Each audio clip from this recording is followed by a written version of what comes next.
Oh, these curbs are horrible.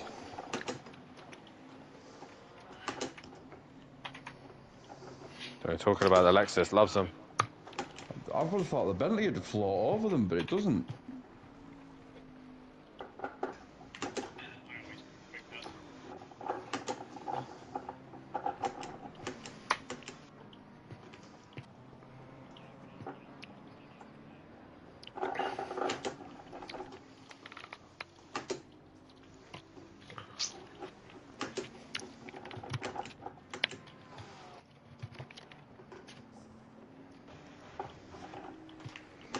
I'm going to get track limits. I haven't even got a lap in yet.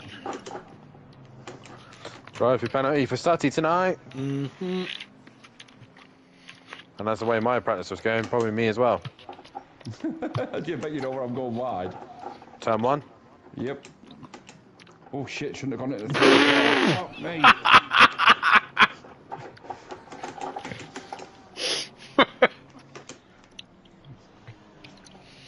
Yeah, third wasn't the gear there, was it?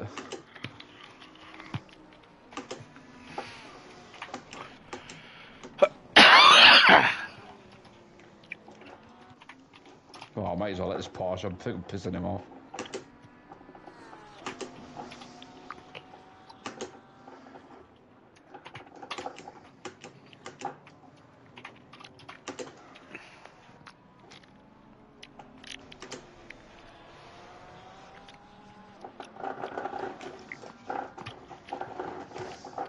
Wall there, sorry. Can't ride the curbs. Surprising me with a Bentley. Matt probably has a setup to do that, but he ain't going to give it to you. I'll give him my setup. Oh. You're just shit on the curbs then. Yeah, 100%. I'm saying, I was riding them lovely on Sunday. But it's not riding them now. Feels like I've got square wheels. We'll get on with it then. I'm getting on with it. That's me done. Stop moaning. You've only done 10 minutes. That's enough. And he wonders why he's slow these days. I do it for the giggles, mate. Yeah, yeah. I can go fast in my real car.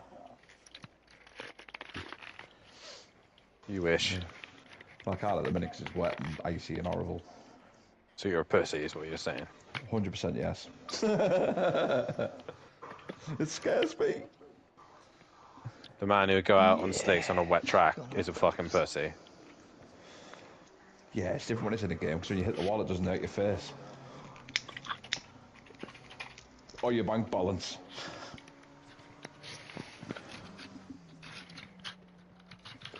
I'm gonna go back out in a minute. I'm trying to think, how can I get this to ride the curbs better? Pray. Is it the car that's not riding the curbs, or is it the way you're attacking the curbs? Some I of it. don't know, because I'm only kissing the curb and then it's fucking right. Try it now. Tell you what I'll do. I've made a little change.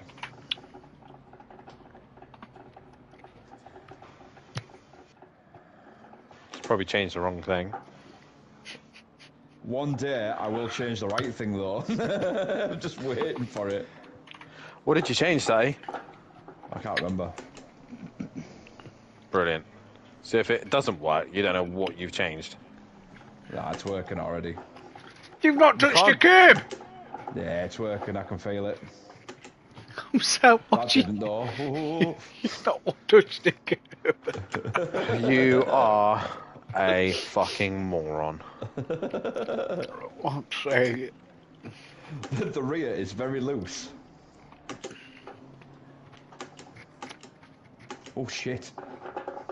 So that one, all right. The one curb at the chicane that you've just took was driver error. Yes. Sliding the into one it with the curb- car snaking all over the place isn't the way to take it. Yes, it is.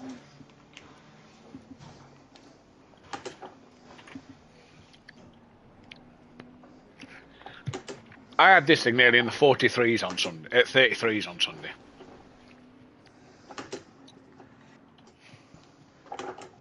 was it bopped as well? Yeah, yeah. FBR, isn't it? They're running the same stuff, aren't they? Oh. You'd nearly got it in the 33s. Yeah, 34. I think I did a 34 dead, but it was an invalid lap time. Full fuel. 55 litres? Or 45, race 1 fuel. Wow, it's slower than the Lexus. Yeah, I don't My think best. the Bentley's is as good as the Lexus. My best with good fuel on board is a 33.0. Nice. Well, I'll do that in the race. It's another thing. Bit tricky. Possibly Track race limits. 2. Yeah, track limits, but also traffic. I think race 2 if you're at the front, possibly, but...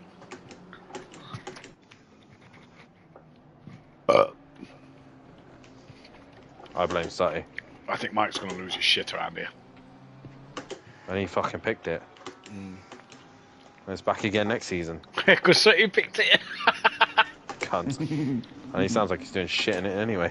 Yeah, I am. I'm not enjoying it. Why did you fucking pick it then, you cunt? I can't believe the new guy picked Bathurst. What a knobhead.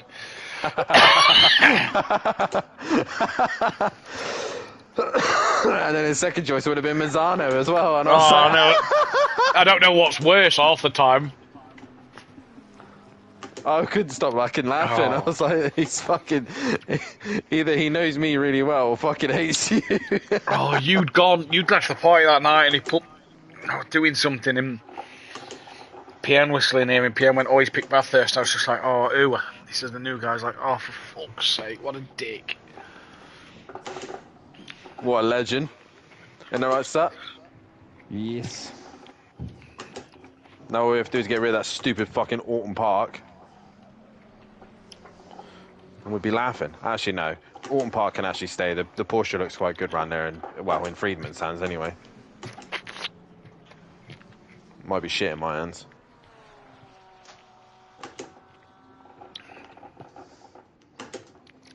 I genuinely think I might struggle next season in the Porsche. If there's anyone who can get it to work, other than Friedman, based on what we saw the other night, it's you. Yeah, don't count your chickens. I'm not saying championship winning, but at least I knew decent. the Lexus was going to be good. That's my only thing. I just know that the Porsche is just going to struggle. Gary's wanking it, but Gary's just wank anyway these days.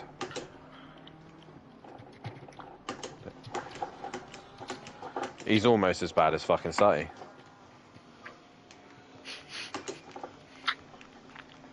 And Sutty's shit. Gary's at least shitting pro. Yeah. Sutty can stay in pro. Even with drivers not turning up. Sutty couldn't tie DJ Phil the laces. He doesn't have Oh, that fucking annoying cunt last night. You prick. I saw when I come back. I'd done nothing last night. No, you did nothing last night, but you encouraged him the night fucking before. Yeah. No. John encouraged him last night. What's up with you? Where's your sense of Facebook humour? is not fucking working too.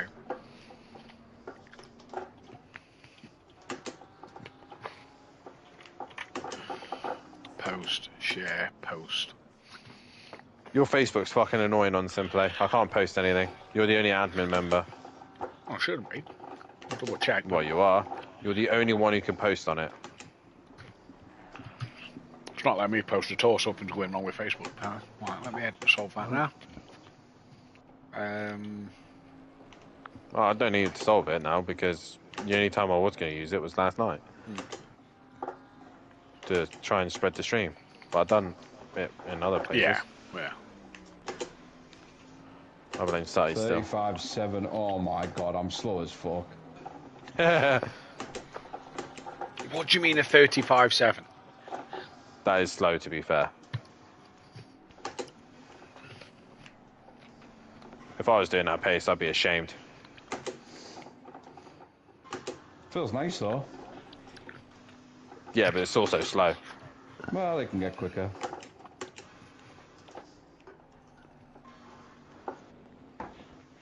Yeah, if you can ride those curbs. Oh, wait, you can't. Yeah,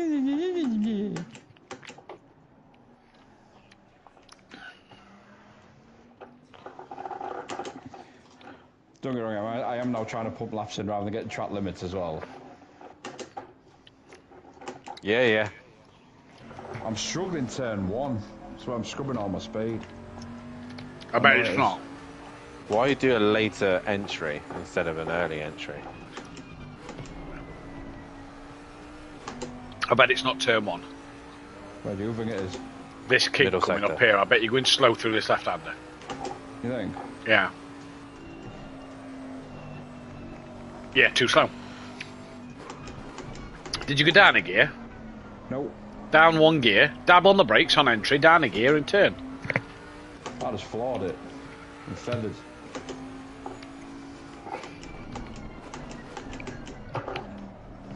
Are you even down in sector 1? Where are you down compared to everyone else? Everywhere. Have a look. Have you even looked? I'm not helping you, by the way. You are? Sector 1, you're I'm only a looking at 10th. Well, there we go. It's not Off. sector 1 then. Off pole. Right, okay. Middle sector's 4 tenths. Right. Final sector's 7 tenths. Final sector then. You've just entered the final sector, so it's Druids. I bet you slow through Druids.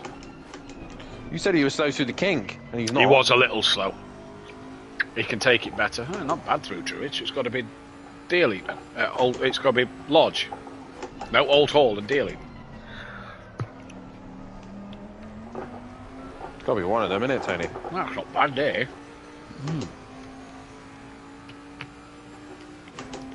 Did you invalidate that last lap? I did. Oh, fuck off.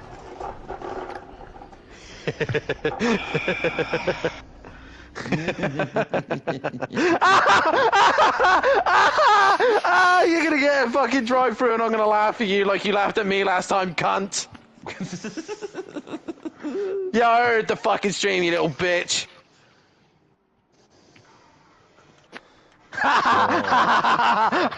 Sutty Apex, he's shit. So yeah, 40. Fucking hell, I can't even see because of my glasses. Fucking excuses my ass, you're just fucking wank. Oh, you're right, Matt. I'm not far off, am I? No. You're a fucking helmet, is what you are. You're not far off in all 3 sectors. It's just the last sector in them, is your worst one. Yeah, because you're wank. Your last sector, what you are off a leader, half of that time is in the last sector. Who's the leader? Robert Smith. You're shit. Then Oh, Michael, I'm then sorry. Richie Michelle. I just dive on Matt, don't I? And just get views off Dan who sweats the game. Excuse Sound me, like I don't Gary swear. I don't fucking swear. Oh, he sweats it all the time. Oh, look at me with my setups. Look at Okay, me, I'm okay, you, Matt, you. how often am I actually on it? Considering Dan hasn't turned the game on till Tuesday. So I Dan's haven't turned it testing on was since Tuesday. last week. Since Thursday last week. I No, don't yeah, even well. test. Yeah, but you're a reserve, you can't. You don't need to test, you clearly do. You're 12. Yeah, you're shit. You're wank. Ah, I'll turn this into a race win. My dad's better than you. If she turns up, you will not turn this into a race win at all. If it, If she turns up, you will not turn this into a race win at all. I'm coming for you, say if you lose tonight, you're gonna get beaten by a fucking girl. that doesn't bother me. It's fucking funny for me though. I'm gonna sit there and say you got beaten by a girl. You and Monkey Boy, you're both of shit. Got beaten by a girl. It's almost as bad as getting beaten by DJ Phil. He is such a sore winner, isn't he, Matthew? Why he's not winning? Fuck off. I agree with. I agree with everything Dan's saying. You cannot get beat by a girl. It is as bad as getting beat by DJ Phil. I was the only one. I was the only one at Suzuka to manage to out-qualify her. No one else went faster than her. Well, I can see Graham getting his first penalty then because there's no races beating me.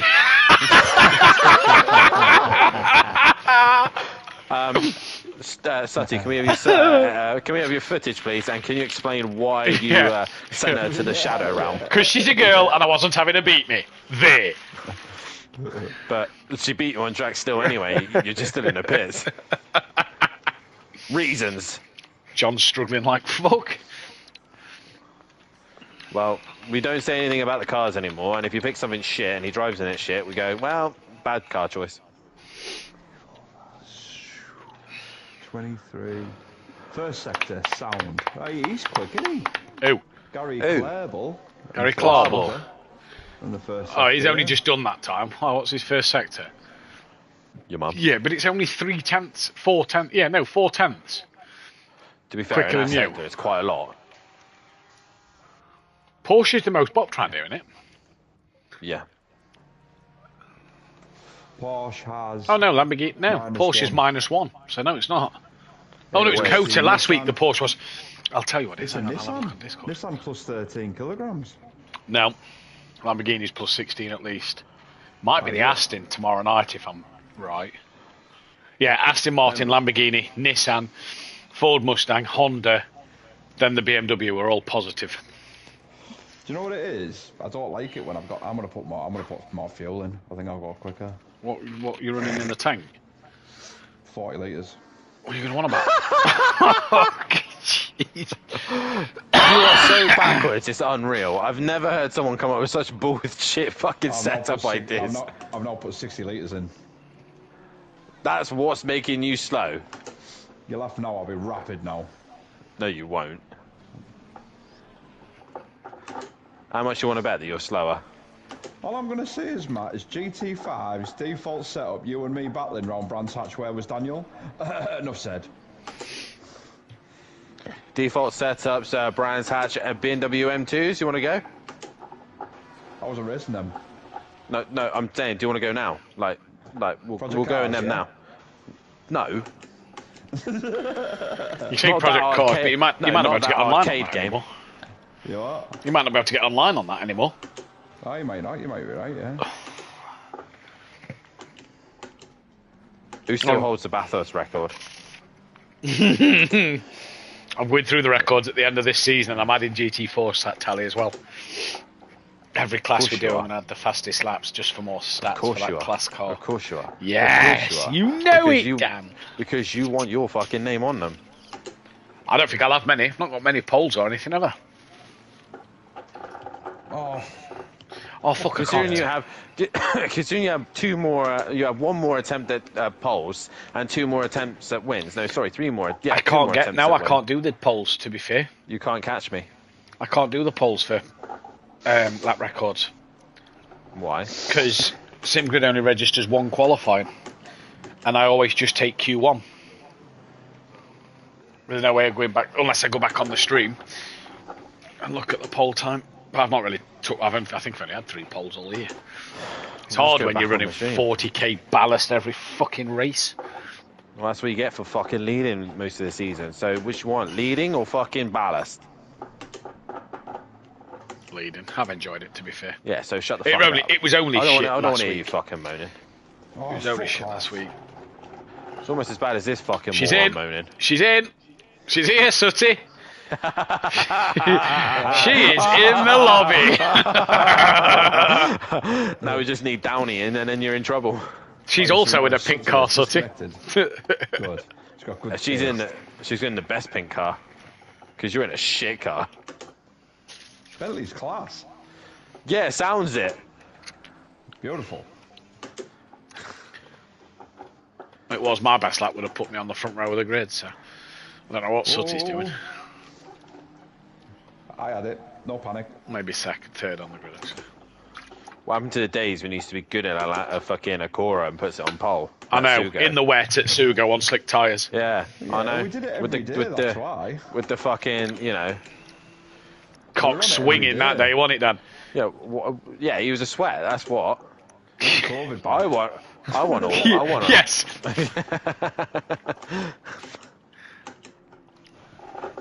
No, we don't. I don't want fucking COVID again. Oh, for fuck's sake, now Monkey Boy's not making it at all. Is he not making it? No. He said he was. Ellie turned up. He said he was going to miss race 1, and then Tank pulled out after I just reset the lobby. It's like, yep, great. Now Monkey can't race. Do you reckon that's It's why a- Monkey is? He's like, I'm not racing now. That fucks the grid order up. No, he saw that Ellie was in, and they went, "Fuck that." Yeah, leaving not this being one down. Bargo again. Leaving it down to Sutty this week to get embarrassed. Oh, did Mike tell you about DJ's Phil message to him the other day? Let me read you this. He sent me a screenshot. It's about Alton Park, right? No, you didn't tell me. I detest this truck. What are we wasting? What are we wasting on Alton Park? I do not like the hairpin section between the third and fourth sector. He's added a whole different sector. I remember I've got a penalty year last time when we was on this track. It's not one of my best tracks. It's it's tight, and there's not a lot of overtaking. An hour work.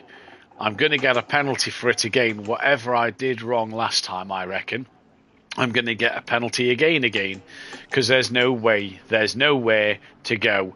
There's no room on it, and I will take a clip of the part what I hate where I got the penalty last time. But if you got a tip on how to drive this sector or section, on how to get away with a penalty, then all means feel free to let me know. I'll send you a video clip later when I go online later, another go on it. I'll send you a clip of it. I'll set to which I detest and don't like. All right, Phil. He never sent Mike the clip, but Mike told me that he responded with, "You probably got a penalty for hitting another car. How can I tell you not to hit another car? Simple. Don't hit him." Brilliant. Is that what he said? Something along those lines, if I remember rightly. It's like, how can I tell you not to get a penalty in this section? Well, if you got a penalty for hitting another car, simple. Don't hit him. Ah, DJ. There's only one, isn't there? There's only one, DJ Phil. I love Phil. No, I love Tony more than Phil. That's a lie. Nearly lied there, Tone. Woof. Look at him ignore me, the prick. Right. Boring cunt.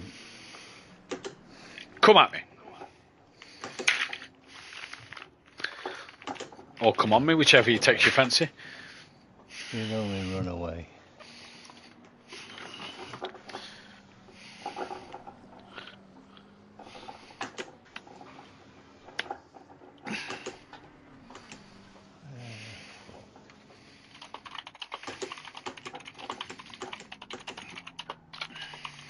So, have you actually managed to do anything yet? I'm just cruising at the minute. He's 14th. He's 14th now. Where is she? She's on track. She's on track.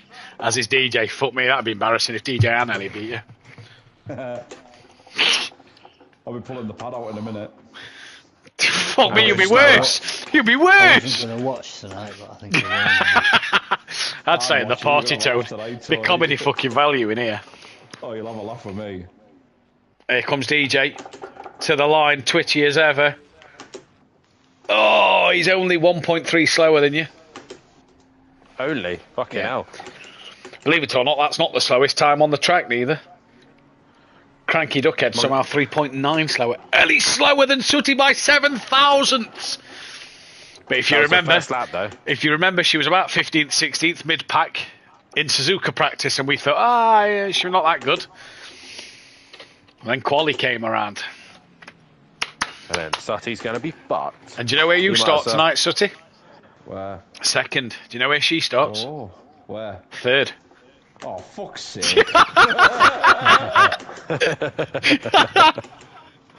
She gonna do you off the line, Mush. You better make that the widest fucking Bentley you've ever fucking made it.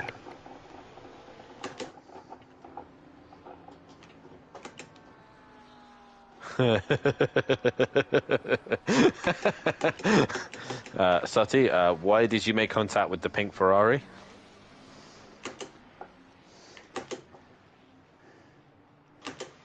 Can you explain yourself, please? Reasons. Okay. Understood. You know the reason.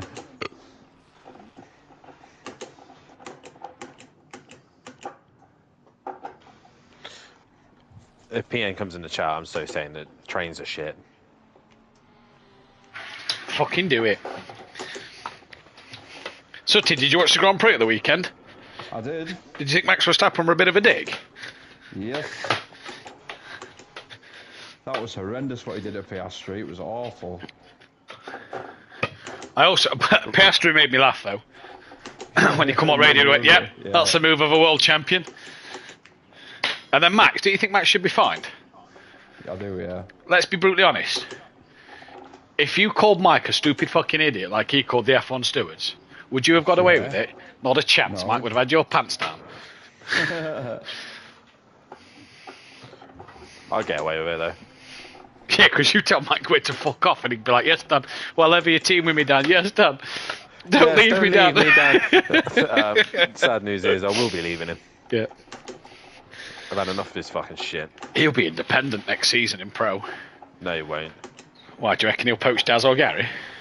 He'll go one of those. He'll go Gary. I don't know, I reckon he could Daz Ferraris each. And then you'll see the SimPlay Racing doesn't get fucking constructed again.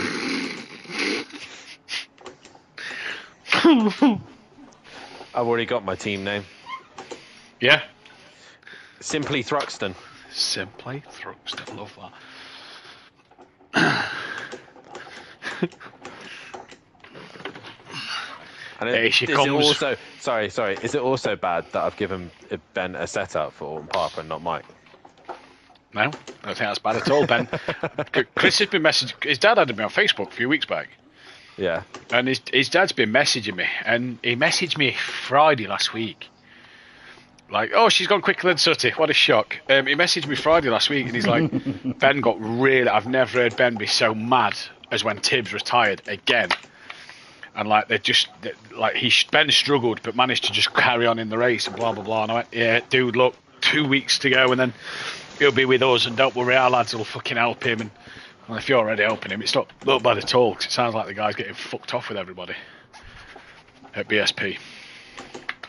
Because they don't take it seriously, and he kind of does want to take it seriously. Yeah, don't know. Well, Matt takes it too seriously. Oh, fuck off. Oh, you don't. Fuck ice. I had a sweat on last night in race 3, did I? Fuck me. See, that Matt's the kind of guy, right? That even though his kids come back from school and they get like a fucking award or something, like the good attendance or something, or first place in the science, or a medal for fucking sports day or whatever, right? He'd be the fucker that would go, "Right, won my championship. That can fuck off. That could go on the mantelpiece. You all can stare at that now." I've actually got James's medal and Floyd's little award thing on my mantelpiece, actually. Next to your fucking trophies, I bet. Well, I say on the mantelpiece. On a shelf. My trophies are on with me touring car figures that I've got. And then I've got James's football medal and Floyd's little award thing. All together? Yeah, on the shelf, yeah. We've only got the 2 shelves up at the minute. My other shelf's full of my anime figures. Is that shelf meant to be like things in the family that have achieved actual No, achievements? we're waiting for just like another shelf for Floyd and James bits that they want up. So. Oh, right, okay, yeah. Just in case, your trophy cabinet gets too big. Well, when Mike sends me that GT4 one this year, I need another shelf to put that on, you know what I mean? You haven't won it yet, Mush.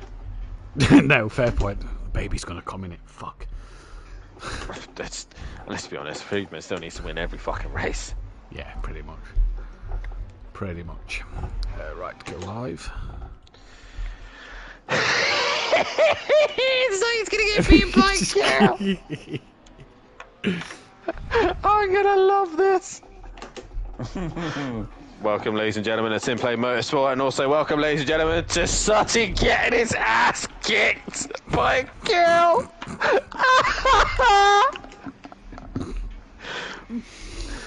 The man, the myth, the legend that sends it in any fucking corner is gonna lose tonight. Oh, we send it in to... Oh, you fuck. No, I'm not. I don't know. I was gonna say, you're a fucking pussy. You haven't got the minerals to send it into turn 1 tonight. The back in the day, when he used to fucking make me shit myself in fucking Indianapolis because he had some actual fucking balls. Now look at him, he's fucking old and falling apart, Fucking DJ Phil had more fucking minerals than you. So she is nearly a second quicker than me. Amazing. She's 9/10 quicker than you, exactly. And I bet it's all in one sector as well. Let's have a look. Ellie, 22.9. Oh wait, I have to scroll down because I'm not even in the top of the leaderboard anymore. 22.9. She's quicker than me in sector 1. 45.8, 45.9. So she's 4 tenths quicker than you in sector 1 and 4 tenths quicker than you in the final sector, middle sector you're matching. Yeah. Holy shit! Middle sector, you're matching.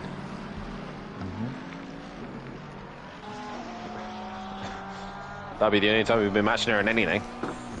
All it is a middle sector is a slow hairpin, 2 slow chicanes, and a straight. Yeah, but it's the chicanes. Yeah, true.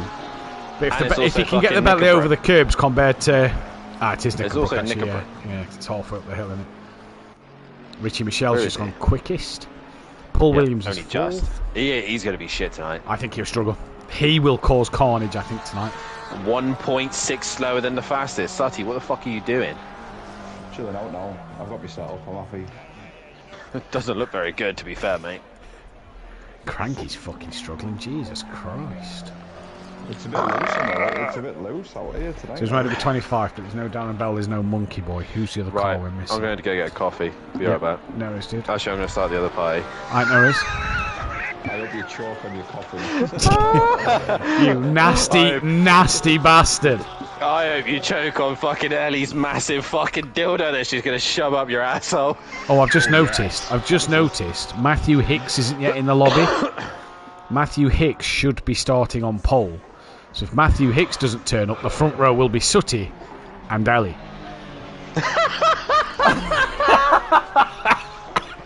Oh no, Matthew Hicks is here. He's 12th, Sutty can breathe. So who is missing? Is she decent? She's brilliant. She's very yeah, good. she pulled off Yeah, a great overtake on... Yeah, she's going to make you look like a fucking mug. I don't mind as long as I have a decent race. I don't care who it's with. I think it's good we've got a girl. Yeah, I think it's brilliant. I think it's really good as well. It is, I think it's really good. I'll tell you what, like, there'll be some girls that hand it to Dan. I think she will, dude, if she went up to pro. I think she'd hand it to them. But right. Right, boys, take it easy. I'll catch you later. I'm sure you'll have a laugh with me, Matt. Oh, I probably will, dude. See you later, Tom. Love you.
Good evening, ladies and gentlemen, and welcome to SimPlay Motorsport here for the penultimate week of Pro-Am action. I'm your host, Matthew Duffin, joined in the box by Dan Davis, who's just currently making a cup of coffee ready for tonight's action after a dramatic night of commentary on his own last night.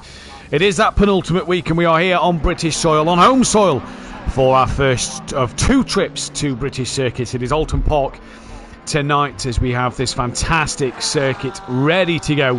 What a night it's going to be as we come through the fantastic, beautiful track here. Not the greatest for a racing fan. Dan, and I agree with Dan's opinion last night. It is probably the worst of the British circuits that is out there. But either way, it is what we have for tonight, and it is going to be a fantastic race as well. On the international circuit, the full-length track, not the Fosters, not the Island. And we're currently on board with Gary Clarbel, who is coming into Hislop chicane now and then coming through Knickerbrook, one of the best corner names in the world, without a doubt. I have to say, as he's just clipped off the wall there, a couple of drivers in the pits. There will be no Andrew Taylor, no Monkey Boy. There will be no Darren Bell. They've had to drop out at last moment. And still no Casper Olin as it stands of yet. But we have got a great stacked grid of 22 drivers. And for one man in particular, he can wrap up that Drivers' Championship in race one tonight. And that is Richie Michel, or Michele, I believe he said it's pronounced. But we'll stick with Richie Michel for the time being. A few penalties for tonight as well. Playerman will have a quali ban, as will Mirko Ricci, Lando Norris, and that of Jamie. Lando Norris, Jamie, and Mirko Ricci will also have a race one ban, so they are to stay in the pit lane during race one. And it's going to be an interesting one to see who can do what tonight. It's going to be a real good night of racing, a real good night of pro action around this circuit. It has been a pretty long season, a really good season this year, and it's provided many thrills and spills, but one man who stood above the rest is that of Richie Michel. He's been fantastic all year long and has really been a cut above the rest this season. He has I don't really know what to say about him. He's been absolutely fantastic all year round, and well, he's going to be trying to take that championship crown that Max Mulder held last season, and he's going to be trying to add to that championship for Lamborghini. Obviously backing up Dan's in the Lamborghini last season in the pro category. It'll be another championship going the way of Lamborghini this season, and it's going to be absolutely vital to see what he will do next season in that pro category. So as we say, two trips to Alton Park. Two trips in England, one at Alton Park, one at Donington Park next week, the home of SimPlay Motorsport. As we say good evening to Paul Williams in the chat as well. And really, it's going to be an interesting race and season finale at Donington Park. We know the GT4s are already going to Donington, but Pro-Am and Pro can be done tonight. One that won't be done tonight is them Constructors' Championship standings, although the Team Dane Train boys aren't here. But with Mirko Ricci missing one race, that kind of isn't going to help them win them championships tonight, unless Casper Olin does get himself into the lobby, and at the minute it doesn't look like that is the case. So possibly a chance of both championships being done tonight. Same tomorrow. Both championships could be done tomorrow, possibly will be done tomorrow, and we know Ferrari have already taken that. One thing I want to mention before we get into things as well is congratulations to Kelly. I had the stats page wrong on a little bit, and it hadn't actually totaled up his appearances. So KLF, Kelly Davis, has actually made his 200th race start. He did it 13 races ago, so we'll get the image out for Kelly. But a few other milestones last night. Janetta 25th race win, Darren Belly's 50th race start, Old Sim Racer 50th race start, and Alpine 100th race start, as a few other milestones will be hit and will be tried to be achieved throughout the course of this evening, no doubt. And a few of them, just to say the least, is Porsche 1 pole for 50th. Gary Clarbel could be on form for that. McLaren are 5 wins away from 100. They're not going to achieve that this week now, due to the fact that they needed 1 in GT4s, but there is no McLaren there due to Rushton dropping out from the season. Mercedes only need 4 podiums. There'll be at least John Gooday on the grid to try and get a podium for Mercedes. If you can get 2, that'll be brilliant. And then tomorrow night, Ford will get will get its 100th race start in the hands of Overtaker, and then as well as Skunky making his 50th race start as well. So few milestones still coming up tonight. The most successful drivers around this circuit, if you're looking at race wins, that is myself and Fury on 3 race wins apiece. Fury is the overall most successful on this circuit with 2 poles and 2 race wins. But for pole positions, it is Fury, it is Andy, and it is Dan as well when Dan joins us in the box, who are the most pole positions around this track. So once again, Mirko, Richie, Jamie and Lando Norris cannot go out onto that formation lap, cannot start the race. So it's going to be interesting to see what happens here. Evening to NLR Andy, Andrew in the chat. Great GT4s last night. Let's have another one today. It was fantastic, to be fair. There was a few incidents, I know, but all in all, I thought the GT4s looked pretty good last night.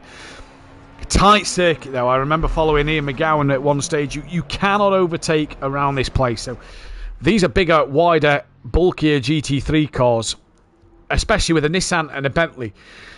And the M4 and the Mercedes is a pretty hefty car. It's just going to be so hard to overtake as Jamie now returns into the pit lane. And all the drivers are actually in the pit lane. Nobody's out there for a lap. But this man here, what will be going through his mind at the moment? He can win the championship tonight. It is all down to this race one. The problem is, or should I say he could win the championship. He will win the championship tonight. There is no Dennis Hansen tonight. So it's looking pretty good as Ellie makes a return tonight. She's just heading out onto the circuit now, looking to try and get one more final flying lap in, maybe a quali run here. But at the moment, it looks like it will go the way of Richie Michelle. Disaster with him scoring no points would only be keeping Dennis Hansen in it, and I don't even think that will keep him in it at the moment. 226 points all left to be scored in this championship. 426 if you are in the constructors. I believe we have got Dan Davis now in the box. Dan, Alton Park, obviously a decent night's worth of racing that you brought us last night. It's going to provide an even trickier action tonight, isn't it, with these bigger, wider, bulkier cars? Wow, this is the British version of Monaco, isn't it? Let's be honest. There's definitely no chance that we'll be seeing a lot of overtaking tonight unless it is done brilliantly. But yeah, GT4 action was, considering the track is tight, twisty, and not a lot of opportunities to overtake, it definitely brought some great action. And sadly, I do think these GT3s are really going to struggle around here. They're going to end up following each other like a train. And yeah, not a train they would like to be on, let's put it that way. But nonetheless, it should be an interesting night, and I think the real key tonight, Matthew, is track limits. That's the key tonight. How many people are going to abuse those track limits? Yeah, and we go from one place of Kota, don't we, where track limits was pretty much everywhere. You're looking at turn 1, maybe the outside of Cascades. I noticed 1 or 2 drivers pick one up last night through there, as Ali just practicing that pit entry. Crucial to get some testing in on that, because there is a barrier you saw just stick out slightly. But it is really the exit of turn 1, isn't it, that is going to really punish drivers. And you don't have to go over it much, do you? You can have 2 wheels still on the track where it will come up with a track limit warning. And you're right. I think Gary got a drive through last night. I don't think of many others that got one. But with these more powerful cars, as the grid order is actually glitched and is completely randomised. So that is brilliant. This is not the grid order it is meant to be at all. So wow, 20th place should be Richie Michelle. He's 21st. DJ Phil should be 7th. I don't even know where DJ Phil is. DJ Phil isn't even in. He's 17th. He's 17th. So he's 10 places down on where he's meant to be. So yeah, not sure what has happened here, but the grid order is set correctly, and well, it hasn't happened tonight. It has just given us a random grid. And there's not a lot we're able to do about it for the time being. We'll have to leave it with this random grid for this first race. We do apologise about that, but I am just going through the G portal as I talk to you now, and 30 seconds. Everything is correct, but nobody is in the correct position. 20 seconds. Good old technology. What do we do about it?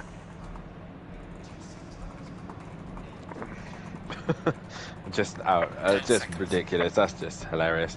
But that is what we got, and I'm afraid it is what we're going to have to run. We are on a bit of a tight schedule here anyway, so we'll just have to go with it, I'm afraid.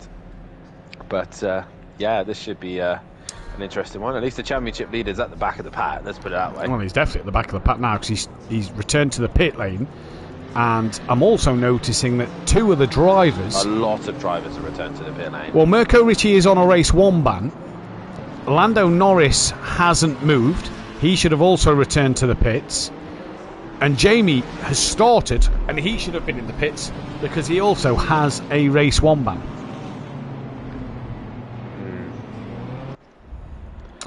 Obviously, I'm a lot of not drivers not quite reading the Discord sure. then. Yeah, and I'm just still going through. I've got Mike typing on the Discord at the moment, but Jamie shouldn't have started this race.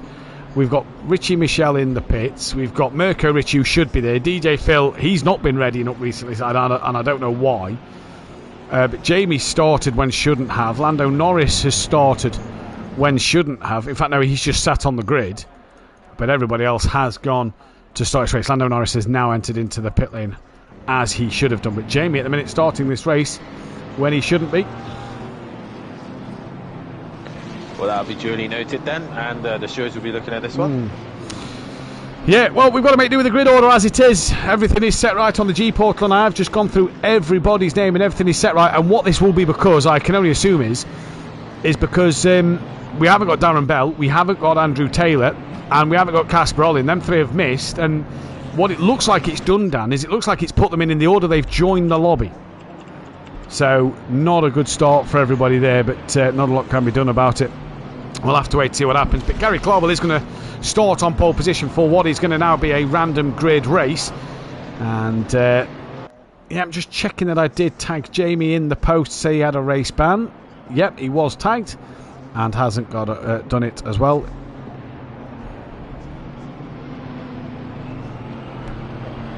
Mike's saying that the entry list isn't low.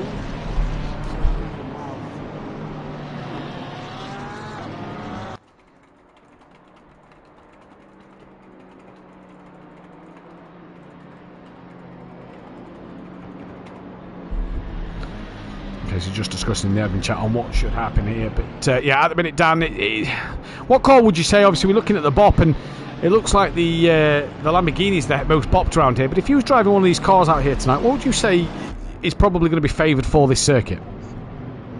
Possibly the Porsche looks decent around here. The Lamborghini should favour this circuit as well.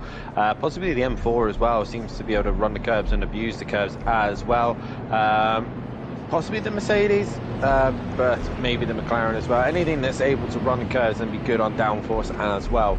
But anything with a straight line advantage may struggle, and yeah, it's all about traction and grip really. So I think the Lamborghini and the Porsche should be the favoured ones. Porsche and Lamborghini should be the favoured ones. We are crossing the line now. And hopefully we are going to get underway in this race. There is a discussion in the admin chat, but it is green and go for the time being. We'll see if there is a reset. We're down the start straight we go. Then Gary Clarwell heads in towards turn 1 as your current race leader. We go to helicopter cam, all pretty fine just behind them as they all come through turn 1. Jamie did take to the start of this race when shouldn't have, so he's going to be looking, like Dan says, at a steward's penalty and a stop-go penalty for number 4. That is for Lando Norris, who has started the race from the pits when shouldn't be starting at all. So Dan, already here, two of the drivers just not listening to the steward's instructions. No, not at all, and they've opted to choose to go racing instead. And yeah, obviously this is going to hurt them even more. But as we get going here at Alton Park, we go through the tight, twisty sections. Into the middle sector we go, and it is Gary Clarwell leading the way from Paul Williams, from Robert Smith, from Michael, Robert Ramsell, Stephen Becker and Matthew Hicks, as it all gets quite congested in the middle part of the lap. And Luke Saunders has gone off, and that's going to allow Graham Sam and I was going to say player man, but he's not there. It is John Goudet who's going to work his way up the order. Okay, so just to let you know that we are lowering quali and free practice 2 by 5 minutes. Mike is wanting a server reset, so we have lowered quali and free practice 2 by 5 minutes, and we will get a reset. So we'll be back with you in a couple of moments' time.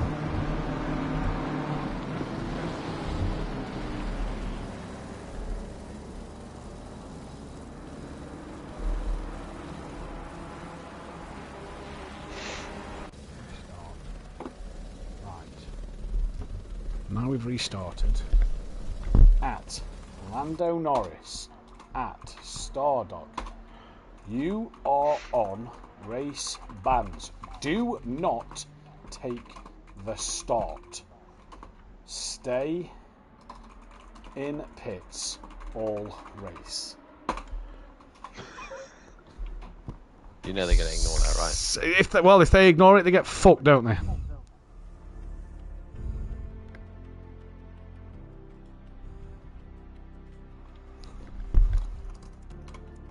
Babe, do us one of them lattes for me, please. I'll try the cookie dough one.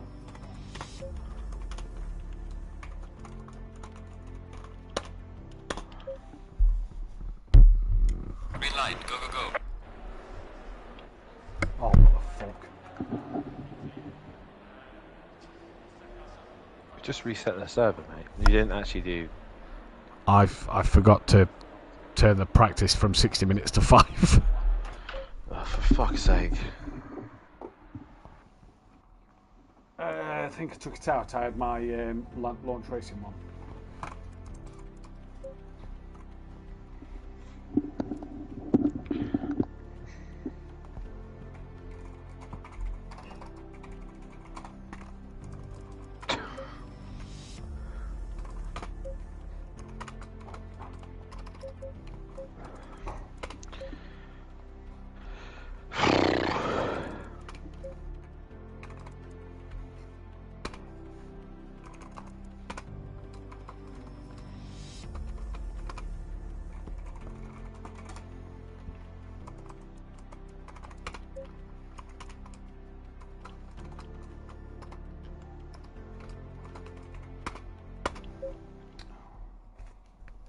Green light, go, go, go.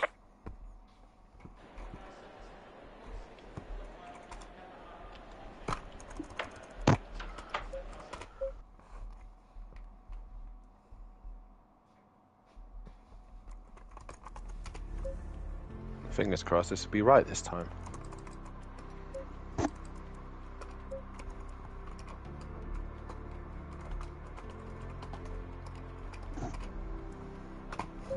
I've just entered as a driver and come back out, so Green light, enter go, the go, go. data password. You penis, this is going Yeah, great, isn't it? Yeah.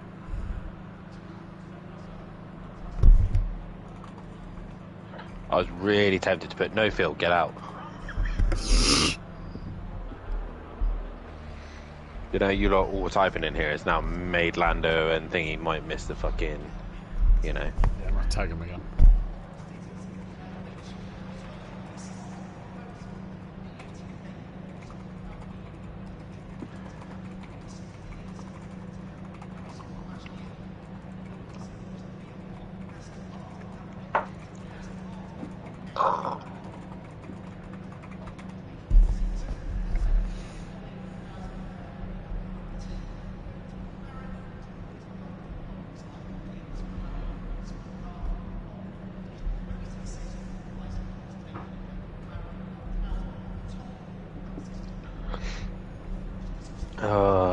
Ball bag.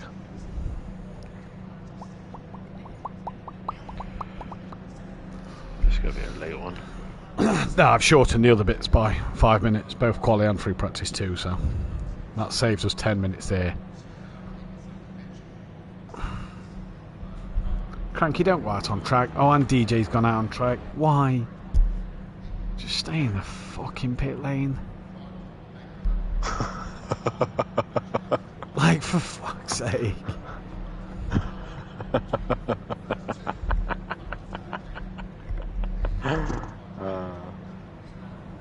Gotta love him.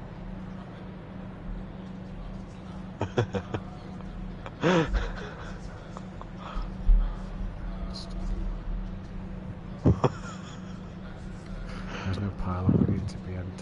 We need to be entertained, so a reset was done.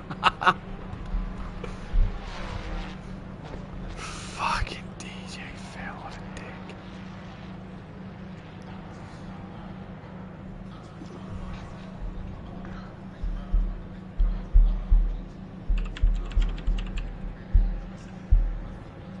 Oh, I was about to type as the fucking SimPlay group then. Switch account, mine, and then respond. Are we ready for tonight? No. And I'm going to put Sutty. Remember, I'm. You put in.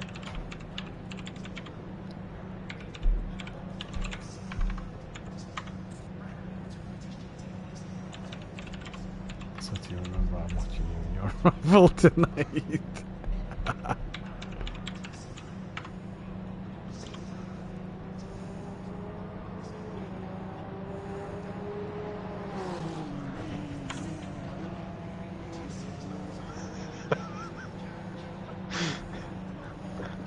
I'm sure it will happen after.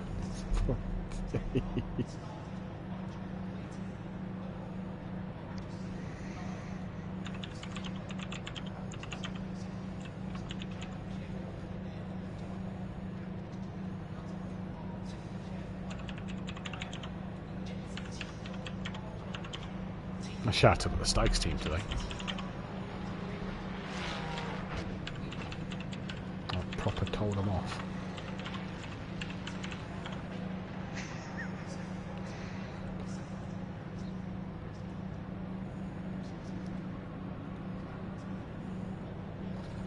Why? So there were schools doing Christmas caroling in the hospital, and we've been there for a scan. And fucking, as we're coming out, the Stag Squad are there listening to the schools doing like some some like fucking give back to community stuff. Except the whole team are stood in front of this revolving door. So you've got people in wheelchairs, elderly people, pregnant people trying to come in and out. You can only get an half in it because the Stags team's blocking the door. Emily's getting bumped around a bit, and I'm stood with this woman. Revolving door goes round, we have to wait for it. I went, be nice if you could get in the whole fucking door, wouldn't it? Top of my voice. Me and Emily took 2 minutes to get to the car and pull out at car park, and Stags team were no longer stood at the front door by the revolving door. I was like, well, I hope it was fucking because I've shouted. Fucking cunt. Right, grid order's set. Let's get ready to go. Right. 5, 4. Welcome back, ladies and gentlemen. Apologies for that little mishap there. We are now back live and ready to go for the start of this race then, and it is Matthew Hicks who is in that pole seat. The cars will be doing their formation lap and we will be about to get underway. As Skunky says, what could happen now the restart spin? It was a pretty clean getaway from everybody 20 seconds. in this first race. Now, what will probably happen is if the three drivers do the first race, disqualifications will possibly be given to them for that race and possibly then race bans for the week after. So we'll keep our eyes on them drivers and make sure that everybody does return to the pit who should. Hopefully everybody takes to the start as normal. As you can see, Lando Norris and Jamie are at the back of the pack. We don't actually have Mirko Ricci in the lobby, so even if he was to join, he has to stay in the pits. That's fine that he's not there, but once again we're sat watching the cars go off of the line, and there's two cars on the grid who are still sat there and are still getting ready to go.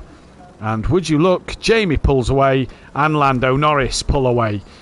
Well, if they start this race and finish this race, that will not go down well with the stewards. But Matthew Hicks will lead them away. There's Graham Sutcliffe. That's the only send it you'll expect him to do tonight on the formation lap as he powers past Matthew Hicks and sends it up the inside into... I can't even remember turn 2's corner name now. But yeah, Dan, we're not expecting many of them send it. So here he goes again. Look, he's just practicing what he used to do. He's just getting himself a car between himself and his rival tonight. Who's going to be the best placed pinked car? That's his goal is tonight. Yeah, so Sutty Apex making sure he doesn't do what happened to Monkey Boy last time out at Kota. But either way, Matthew Hicks on the front row for BMW. It's definitely going to be an interesting start. We've got a few multiple different cars. The top 5 are 5 different cars. We sadly also then have a Ferrari involved in there, but there is a Porsche as well, Player Man. So it's going to be interesting to see how these cars pan out. Sorry, Sutty nearly lost it on the curb as he's whooping his brakes up. I can't help it. You just know with Sutty that with Graham that anything could and will probably happen. But like Dan says, 5 manufacturers in that top half. Cranky Duckhead looked like he was struggling in the Honda though in practice around here, so we'll see what pace he's got in the race. The problem with this track, and the thing you probably saw last night watching the GT4s, is that it was very easy to just kind of park the car in the middle of the road and defend that line, and you had to wait for others to make a mistake. As Dan said earlier, it's the Monaco of circuits around here, so this is going to be very interesting to see what happens at this circuit. What obviously used to be the season opener for the British GT, it will no longer be next year. It will go to Donington Park for the season opener, but the season opener normally for the British GT in a track, believe it or not, this and Snetterton, that Valentino Rossi have turned around and says, I'd love to race on. So clearly the guy has no taste in decent circuits, but that is what it is. We're here, we're ready for this race. It is round 21 of the championship. It is race 1 of the evening, and we are about to get underway. What will happen tonight in this one? Obviously, your reference is saying that Rossi would love to come here and race it. That just gives me the same vision of me just loving the idea of going to Pizza Hut and trying Pizza Hut. Yeah. You know, it's just, why? You're better off going Domino's. 100%. 100%. I'd even go as far as a Papa John's, to be brutally honest. But hey, that's just my taste. But we are green and go here for round 21 of the season, and Matthew Hicks gets a really good start. So does Michael in that Nissan. He gets himself alongside Ellie as Ellie comes back up the insides. They come through Lodge Corner, a bit of a love tap between the two, and Graham takes the lead round the outside of turn 1, puts a core between himself and that of Matthew Hicks as Jamie now returns to the pit lane, and now Graham leads from Matthew Hicks, and he's off on the exit of Cascade. He's in the wall. Michael, there is then Cranky Duckhead. We can't see what's happening here, but carnage! Millington's just been ploughed into the side of Graham. There's Playerman now with DJ Philliff. Playerman, and that is Sam in the wall as well. So it's all going off here, and there's a few cars that's made a good start, but Matthew Hicks leads this race from Ellie with Michael in third with then it is not the Cranky Duckhead, it's Robert Ramsell from Cranky Duckhead. Then it is Gary Clarbell. Luke Saunders is just behind him with John Gooday. And Graham, where is Graham? He's just not got going yet. He's between the rock and a hard place, or the barrier and the track. And on he comes, big damage to the car. And who is that with him? That is Steve Beck as well. So not the start they'd have wanted to this race. And Graham got it, what he needed to do done early. What, in the wall? Yeah. Well, in the lead. Instead, it's going to be between Matthew Hicks and Ellie, and Michael sitting in that third place position, and then it's Robert Ramsell. Gary Clarbell then a little bit off the guys here, then as the rest of the pack all then start to work their way. Richie Michelle from the back of the pack already to 10th after already the chaos that had been happening. And as they all work their way through the final few sectors here, and Richie Michelle slowly picking off one by one as he goes along. He is indeed, and Robert Smith now gets a good run on Paul Williams as they come through Deal Heap and down towards Lodge again for the second time in this race. In towards Old Hall Corner, and in towards Old Hall they come. Robert Smith takes another place. Bit of a twitch there for Playerman on the back of the pack. Pit window doesn't open just yet, but I assume Sutty's going to try and go into this. Ellie's now attacking the race leader of Matthew Hicks, but through then that of the Island Bend they go, and no can do at the moment. Steve Millington has had to go into the pit lane. Through the shallows hairpin they come, and Ellie has Michael right behind her and is in the sandwich of the two big bulkiest cars on the grid, the Nissan and the BMW. She's a lot better than Matthew Hicks on the brakes. Can't do anything there. Down to Luke Saunders though. He's on the back of Cranky Duckhead. A bit of a train forming here behind the Cranky Duckhead. That has got then John Gooday and Richie Michelle and Robert Smith, Paul Williams, Playerman and Old Sim Racer all there. There's Rob Smith and Lando Norris, who's not meant to be at this race. DJ Phil is then up into 15th. Then it is Sam, Steve Beck, Steve Millington and Graham both did pit, and we do have Mirko Ritchie in the lobby now, but Ellie really on the attack here down on the back of Matthew Hicks as they come up towards Druids. Yeah, but all Matthew Hicks has to do is plant that car in the middle of the circuit, and There's no way through unless he makes a big major mistake. But all he has to do is keep that car in the middle of the track. And if anything, Ellie's coming under pressure from the GTR. And Michael, as they head towards the penultimate corner, Matthew Hicks makes the corner. But still, Ellie can't do anything about it at this stage. And Michael is right behind them. And it becomes a four-way fight now, Dan, as well, because Robert Ramsell is on the back of them. And here comes Ellie having a look in towards Old Hall once again. Can't do nothing about it. And that's the problem with this circuit. Is all about looking, but you've got to wait for that driver in front to make a mistake. It is all about the undercut, or maybe going long to get the overcut here tonight, as this four-way fight is going to continue. Gary Clauble with clear air sets the fastest lap of the race. John Gooday, in fact, Robert Smith has made his way up into P7. Robert Ramsell, sorry Matt, but Robert Ramsell was really quick and aggressive on Michael there and looked like he was going to take him into Island Bend, but sorry, that was just intense there, because it's really getting close to the top four at the minute, as Matthew Hicks has got 16 minutes still to defend from Ellie and a pit stop. So this is going to be a long race, and Gary Clarble's pretty much caught them back up. Just looking down the order, it is Cranky Duckhead who's gone off somewhere, and Robert Smith's capitalised with Luke Saunders to get past. Robert Smith's also cleared John Gooday and Richie Michelle in that fight, so not sure what happened there, but that four-way, Dan, slowly becoming a five-way here, because Gary Clarble's not far off the back, down towards John Gooday. He's now the train, he's missed the chicane, he's got damage on the front of his car. Richie Michelle will go through, as will Paul Williams, and John now can rejoin as carefully as he does behind Paul Williams. Loses out 2 places there, but look at that, the top 3 now, because what's happened to Robert Ramsell? He's lost out to Clauble. Yeah, Clarble's already done him. I think Ramsell probably went a little bit wide at Knickerbrook, and that's where the bumps can get a little bit sketchy there, and the Porsche capitalising on that one. But they're both very twitchy on the exit of the final corner of Lodge Corner. But Robert Ramsell now looking to try and attack Old Horn Corner, but he can't quite get far enough alongside. But it is now pit window time, and Matthew Hicks under immense pressure here from Ellie and Michael. Michael's really pushing the top 2 now. Michael is pushing the top 2, and Robert Ramsell and Gary Clauble looking very racy as John Gooday and Lando Norris come straight into the pit lane. I'll not be surprised if we see a few others. Sam's carried on his way. Cranky Duckhead looks like he's coming in, and yes, he does. Steve Millington is now in. Graham, I assume, will pit once again just to get his pit stop out the way. But the top 3 here, this is a great little fight. Good defending here from Matthew Hicks, as we've got Hooks in the chat saying, come on Hicksy, and he almost spilt his Weetabix. And then L7, or I believe he's Patrick Ledger, saying, come on Ellie, beat those guys, in the chat. And once again, Clauble and Ramsell just getting that little bit closer, dropping back to Robert Smith. He's got Hicks ahead of Luke Saunders, and Luke Saunders coming under pressure from Richie Michelle. But as Dan said, Hicks coming under pressure. Yeah, he just had a bad run out of the first chicane, came up to the second chicane, and Ellie couldn't do anything with the Ferrari power. She's a little bit loose going through Knickerbrook there, as the Nissan GTR once again gets onto terms, and the Porsches now join the party. The top 4 is really hotting up here, and I'm not going to take my eyes far away from this fight and keep you up to date with what's happening, but at the minute Ellie's just lost a little bit of time as the GTR now comes under attack. I'm just going to drop back to that of Richie Michelle, who's on the back of Luke Saunders. He has started to push. Obviously he started this race. As long as he gets to 3/4 distance, he will be champion. Sam is trying to get on the back of DJ Phil, and out the pit lane Cranky Duckhead close to the back of Steve Becks. Ignore Jamie and Michael Mercurici in the pits. They have them race bands. Robert Ramsell, yeah, just saw in the background that he's jumped in. That undercut, Dan, could be absolutely vital in this fight here. It could be genius right now, because Matthew Hicks is the cork in the bottle and holding everyone up. Even old Sim Racer goes quicker, and I do have to mention quickly the GoFundMe that I posted last night wasn't old Sim Racer, it was Rob Smith, and I apologise to both of them because I completely messed it up.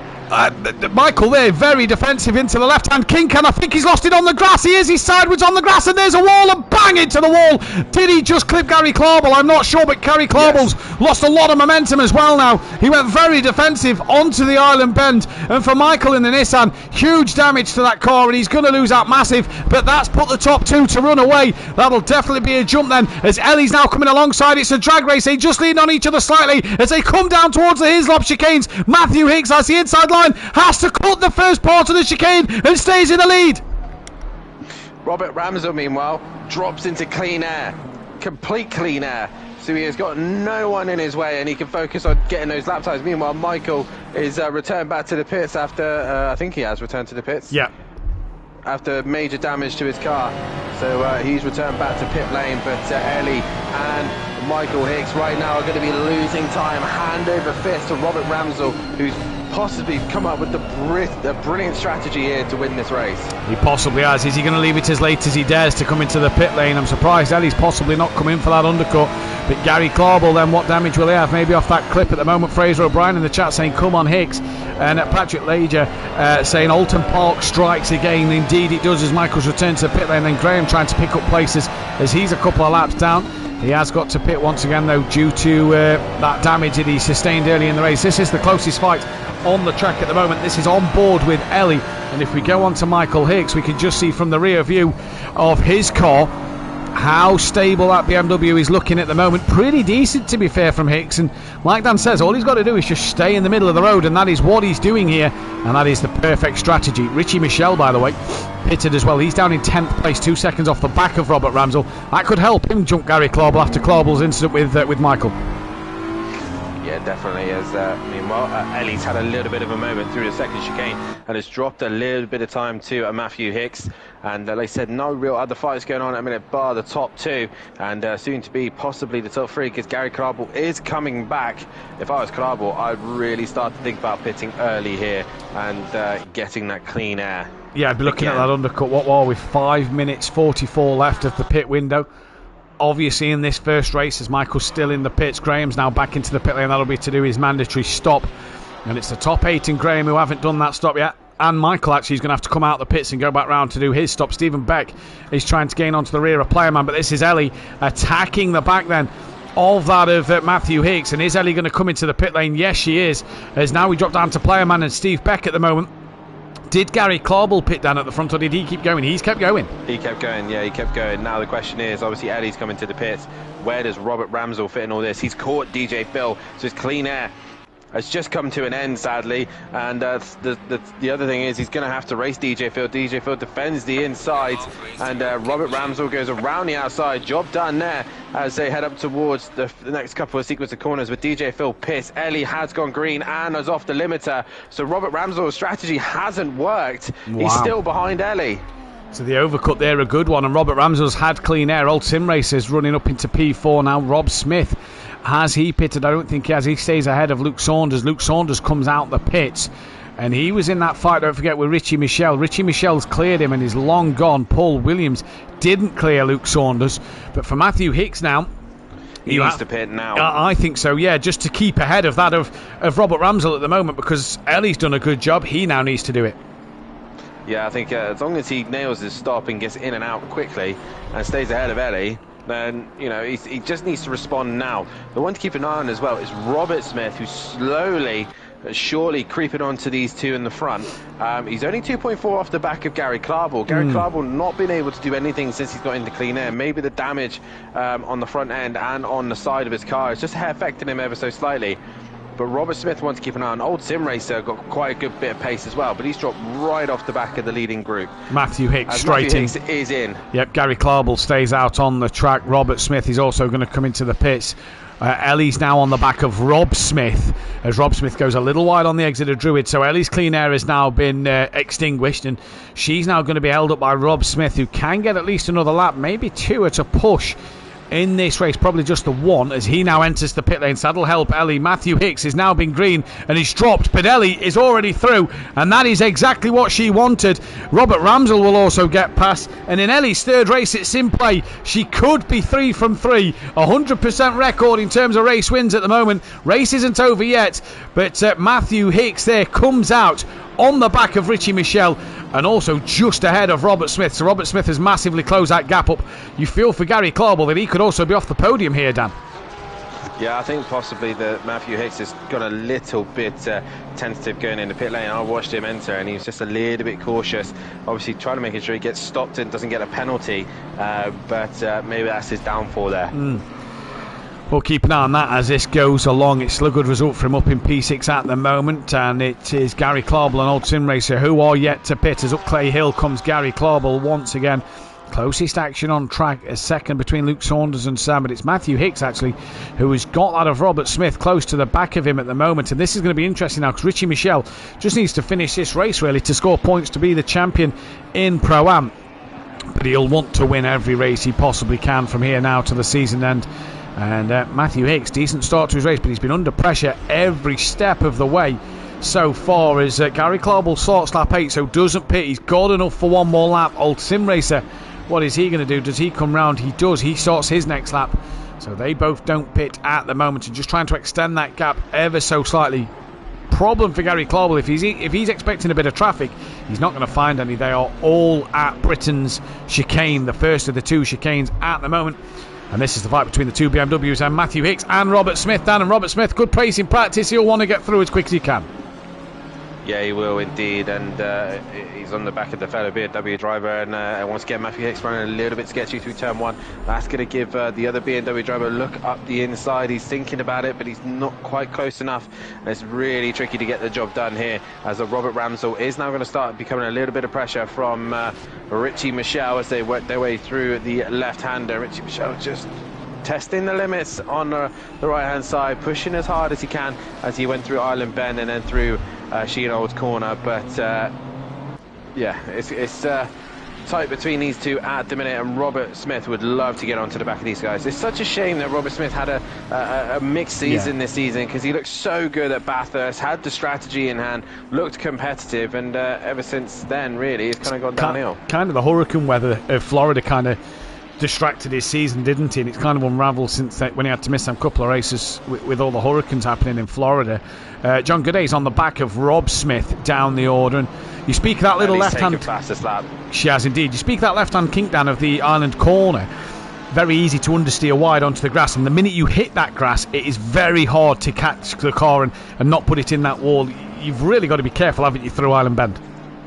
Yeah, definitely so. I mean, you have no grip on the grass. You're just going to think of it as aquaplaning just straight off, and I'm watching currently Robert Ramsell and Richie Michelle both hanging sideways as they go through the final corner, but you want to avoid touching the grass at all costs, and Gary Clark will come back out quite behind Robert Ramsell here, so the overcut did work.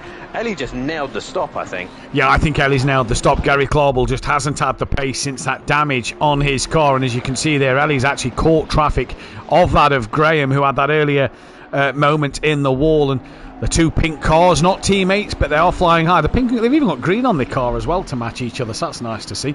But Graham is going to have to get out the way, probably do so over the top of the hill as he breaks into the chicane. The big Bentley bouncing over the curbs, and he takes to the grass to let Ellie through and lap him.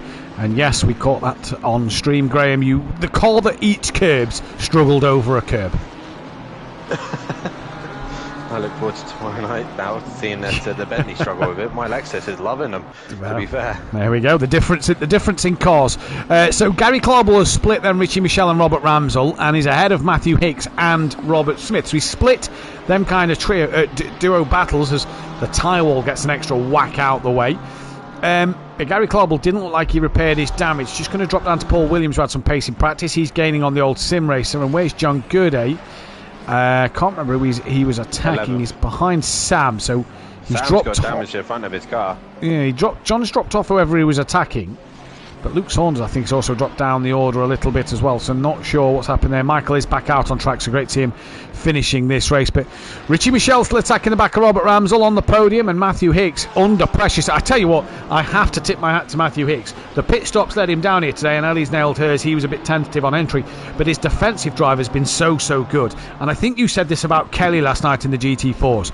Round here, it's your mistakes that cost you places. Matthew Hicks is doing everything right.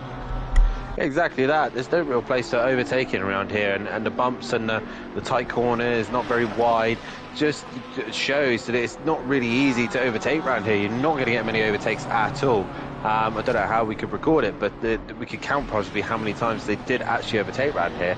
And so far, no real overtakes has been done on track. It's all been done through the pit lane.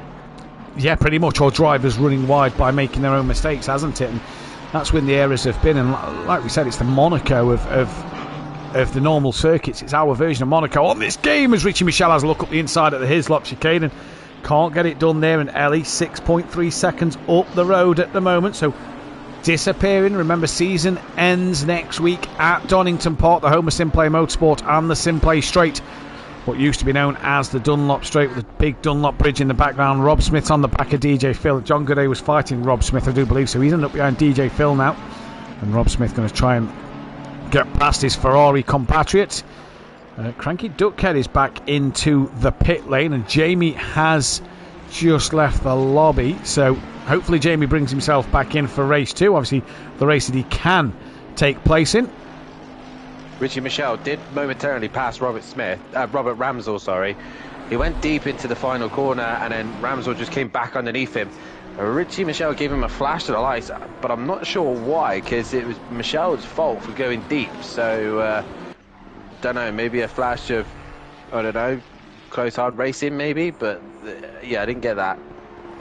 Interesting, we'll keep our eyes on that now. Matthew Hicks has actually pulled a little gap over Robert Smith. Has actually closed up to the back of Gary Corbell. Understeering so wide there. Thought he was going to go off and managed to hold it all together, but yeah, interesting at the moment. 9 seconds is that gap out front, and not many fights happening out there on the circuit. Steve Millington has passed out of the Cranky Duckhead. Graham, I believe, is now on the same lap as Cranky Duckhead, but will not overtake him unless Cranky stays in that pit lane for a little bit longer. We are heading, this is in fact the final lap of the race. I don't think Ellie's going to get one more in. She might actually, to be fair. 53 seconds from here. There's not a lot left in this lap to do. So around the final corner she comes, and is this going to be the end? No, I think there's going to be one more to go. So we'll go back to that Robert Ramsell fight, who's now got the lapped car of Graham in the way. So Graham, I assume, he's not yet being blue flagged actually. There it is. There's his first blue flag. Ellie up and over Deer Leap. She's going to start the final lap of the race. But Graham being blue flagged now. He is indeed. Graham's going to have to step to one side after a great start in that mini race that we had. He's having to get out of the race in this, out of the way of this one, and he moves to the side and allows Richie Michelle through as well. They got very close as he turned in. Oh, Graham's gone round. He's gone round again. He has his moments, doesn't he? Does Graham there? Moser R9 or CSL DD8 Newton meters.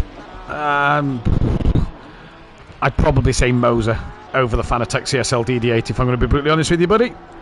That's what I'd probably go for. Logitech G29 all the way. Right, Gary Corbell is under some massive pressure on this last lap from that of Matthew Hicks and Robert Smith now, but overtaking very difficult round here. Graham does gain another place, and as Ellie down towards Hislop chicane. Robert Ramsell trying to hang on in there. DJ Phil is off. Oh, he's got big damage there as well, so he's had a moment somewhere and he's staying on the grass while the leaders come through. I assume he's going to take to the track in a moment, but is still stationary, like you say. And in fact, he's probably going to cut the chicane with the looks of it now. This could cause a little bit more trouble than what he's, I think, intending on doing coming here. Into Lodge corner. Yeah, she is into Lodge for the final time and down through Deer Leap, and it's going to be 3 races, 3 race wins for Ellie here, as well as another fastest lap in this race. Great start to the night for Ellie. Fantastic way to start your race. Come from 3rd on the grid, and that is a great race win. Robert Ramsell is going to come through for 2nd place, with Richie Michelle, your Pro-Am champion, taking 3rd, and the championship. Gary Corbell will be P4, just ahead of Matthew Hicks and Robert Smith. Great fight between them. Old Sim Racer is P7 in this race, so he will finish there. Paul Williams P8. Lando Norris probably going to be disqualified from that race result. P9 for the time being, though. Sam is in P10. As he's got damage on that car, and through he comes. Don't think he repaired the damage from his earlier incident in race 1. Steve Millington has finished 16th. Graham has finished 18th. John Gooday with some more damage to his car. And there's a fight behind John Gooday, actually, between that of Steve Beck and Rob Smith. There's DJ Phil, who's off, and Steve Beck's in the wall, and Rob Smith's off with him.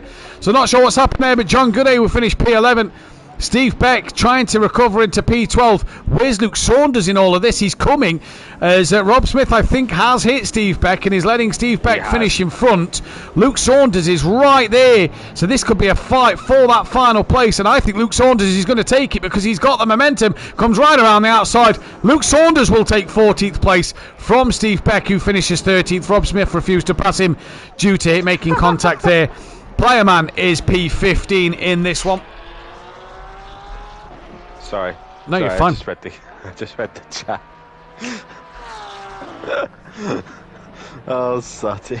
Oh dear. Good evening to Alpin in the chat as well. Playerman P15, and that then is race 1. Stick around for race 2 in just a few moments' time.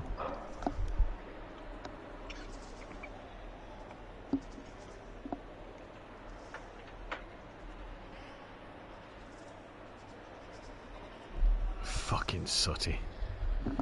He's a helmet. And lost his setup. More like because we had to reset the lobby, he didn't save it.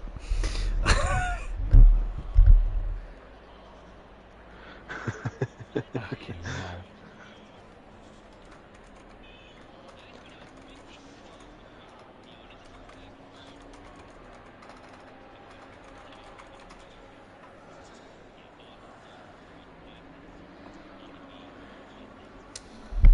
Bit rich from Lando Norris to say he complains and moans so much in the chat that then he doesn't acknowledge when he's got Rules. a ban. Yeah, brilliant. Yeah. Right, let's get this grid order inputted.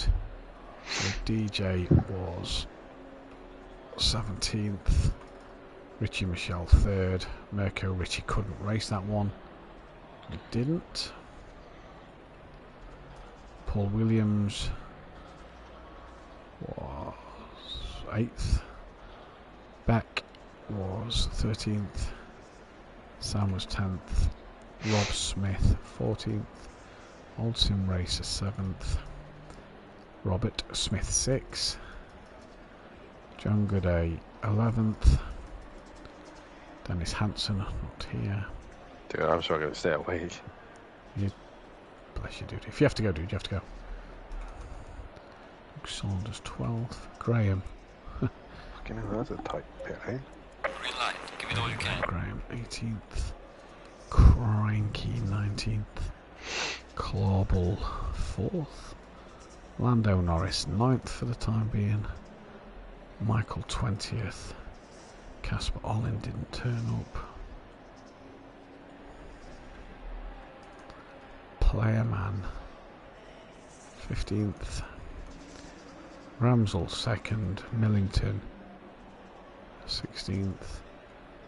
Jamie didn't race. And then Ali won. Matthew Hicks 5th.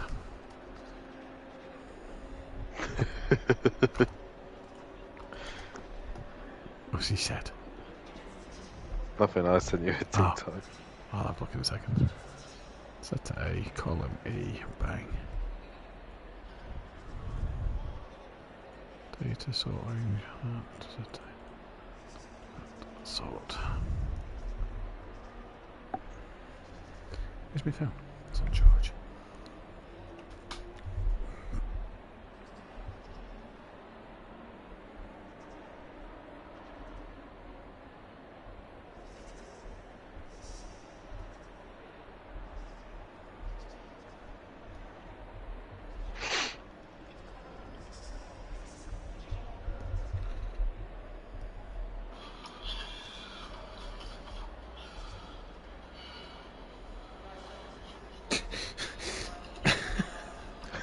Taking it out on his Everest.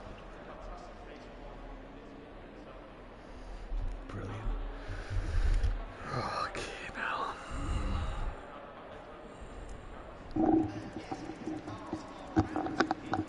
Take it, Jamie's come back in, has he? So we're up to 22. No. Where the fuck am I? Oh, I'm there. Oh yeah, I've classed as a driver, aren't I? Oops.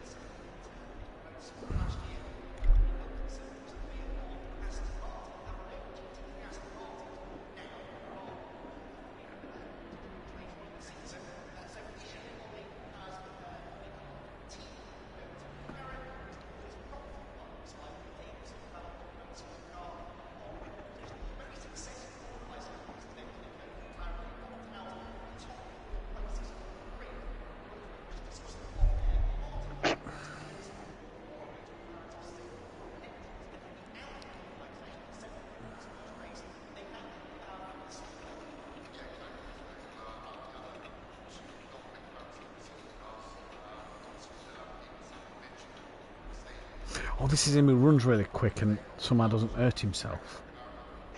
I've seen him a few times.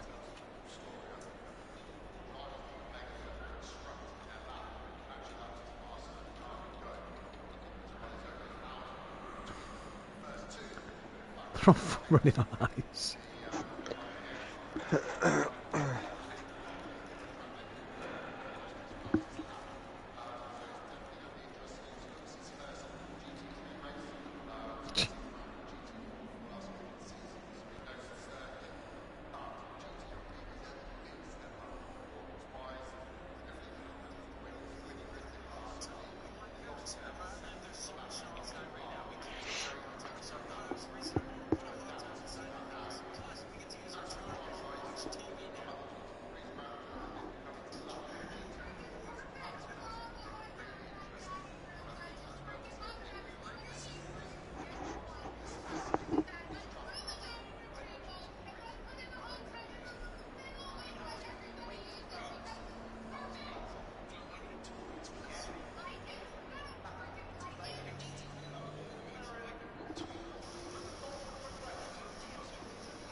Quali. Green light, green Let's light. go. Go, go, go.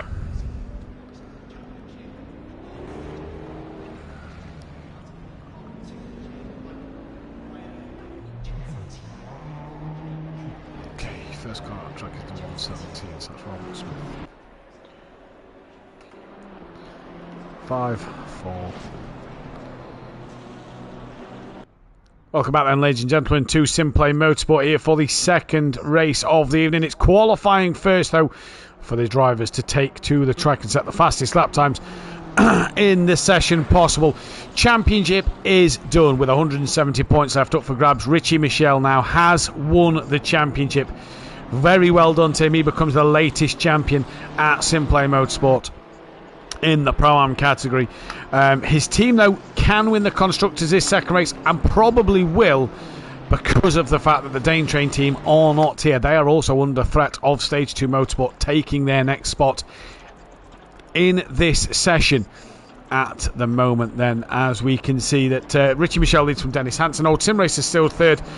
Robert Smith gaining on him a little bit, though. Justin Winter not here tonight's P5 with Steve Beck closing the gap on him. Not a lot, really, in P6. John Gooday still 7th from Gary Clarbel, who catches him a lot. Stephen Millington P9 ahead of Paul Williams in 10th. Then it's Sam, Lando, Norris, but obviously points could be taken away from Lando, boosting other drivers' prospects in this championship due to that first race infringement. Luke Saunders is 13th with Robert Ramsell. Good result for him to put him up into P14. Mirko Ritchie is P15. Casper Olin, Playerman, Brian Craig, Monkey Boy, Francisco, Rob Smith, Kieran Argent, DJ, Phil, and then it's Cranky Duckhead, Michael, Ellie, Jamie, Darren Bell, The Jackal, Graham Hicks, and Best, Dean Vigus, Lucas, and Dean Wasocki down the bottom of the order. Now, Lando Norris has a quali ban, Playerman has a quali ban, and Mirko Ritchie has a quali ban. Playerman is in the pits, Lando is in the pits, and Mirko Ritchie is also in the pits. If Jamie comes back, he also has to serve that qualifying ban due to penalty points occurred this season. And this is where the season has moved on to the rules that was brought in this year, Dan. People wanted harsher rules and harsher penalties for repeat offenders. We're at that stage of the season where they've accumulated their points. Repeat offences have come in, so penalties have doubled or got harsher as the season's gone on. And this is why we're only now really just seeing these penalty points come into play. Yeah, definitely so, and it's definitely a system that we've really had to really look into, and I know some of the drivers feel like they've probably been hard done by, but at the end of the day, regarding footages and images and stuff like that, that's not been provided by some drivers, or even arguments with the stewards, has led to this situation. And at the end of the day, we've got to clamp down on it. We want to try and make this as clean a league as we possibly can, so people can come and drive here without worrying about making contact with other drivers and just go wheel to wheel as best they possibly can. So, and this is the precautions we have to take, and until people learn and we can all get racing hard, then we won't see much change. But for a minute, this is the best result we have, and fingers crossed that drivers will start to get it into their heads and realise that it's not all about just pushing and shoving and working their way through and just getting what they want. Indeed so. So Robert Smith currently starts his qualifying. He's P3. Who's coming around the final couple of corners now? We'll go on to the car 12. That will be Graham, who is trying to complete a lap in that Bentley then. Down in P7 at the moment. Takes it to the final corner. Possibly has just invalidated a little bit there as he ran over the curb quite hard. To the line he comes and did invalidate his time. So we'll next check on the car 88, who's coming around the final couple of bends. That is Matthew Hicks. Great first race for Matthew Hicks in this one. Comes to line on an invalidated lap. Let's take a look at car number 8, John Gooday, who's not qualified great this season. Struggles to get them early laps on the bag, Dan. And due to these server problems today, we've had to cut qualifying 5 minutes short. So needs to really get a banker in straight away. This circuit in general is about just getting a banker in, not just in the first couple of minutes. If you get a banker in under your belt, then you can kind of work from there. The track limits is going to be key as Ellie crosses the line and does a 33.8, so she sets now the benchmark for the rest to go after, and we'll see what they can do. And a poll is currently gone out for who you think is going to take pole position here in this qualifying session. But it's all about just nailing a lap around here. If you can get a decent lap around you and get it under your belt, then you can build the confidence and push a little bit harder later on. Yeah, indeed you can. Robert Smith goes within 2/10. We're watching Paul Williams come out through Deer Leap and round that final little bend, and towards the line he comes, moves himself up into third place. Couple of tenths off of the pole. Michael, it says he's on an invalid lap time, but we'll just check it out either way before we look at Robert Ramsell. Michael does not improve. Robert Ramsell now 7/10 off the pole. P2 for this man in that first race. So it's a good display from him, and up through Deer Leap he comes once again, and to the line he comes. Graham, I think, has just invalidated his time, and Robert Ramsell, no improvement for him. Here comes Graham to that line, 10th place, still doesn't set a lap time. The 181 now, that of Gary Clawball to the line. He goes up into 9th place before Matthew Hicks just behind him moves up into P5. The 63 is now coming across the line before the number 96 then of Sam at the moment, and the 63 of Old Sim Racer goes P4. Here comes Sam, 13th at the moment. Can he improve his time? He goes up into P12. What about Ellie? Can she improve on her second flying lap? Good banker from her already in the bag.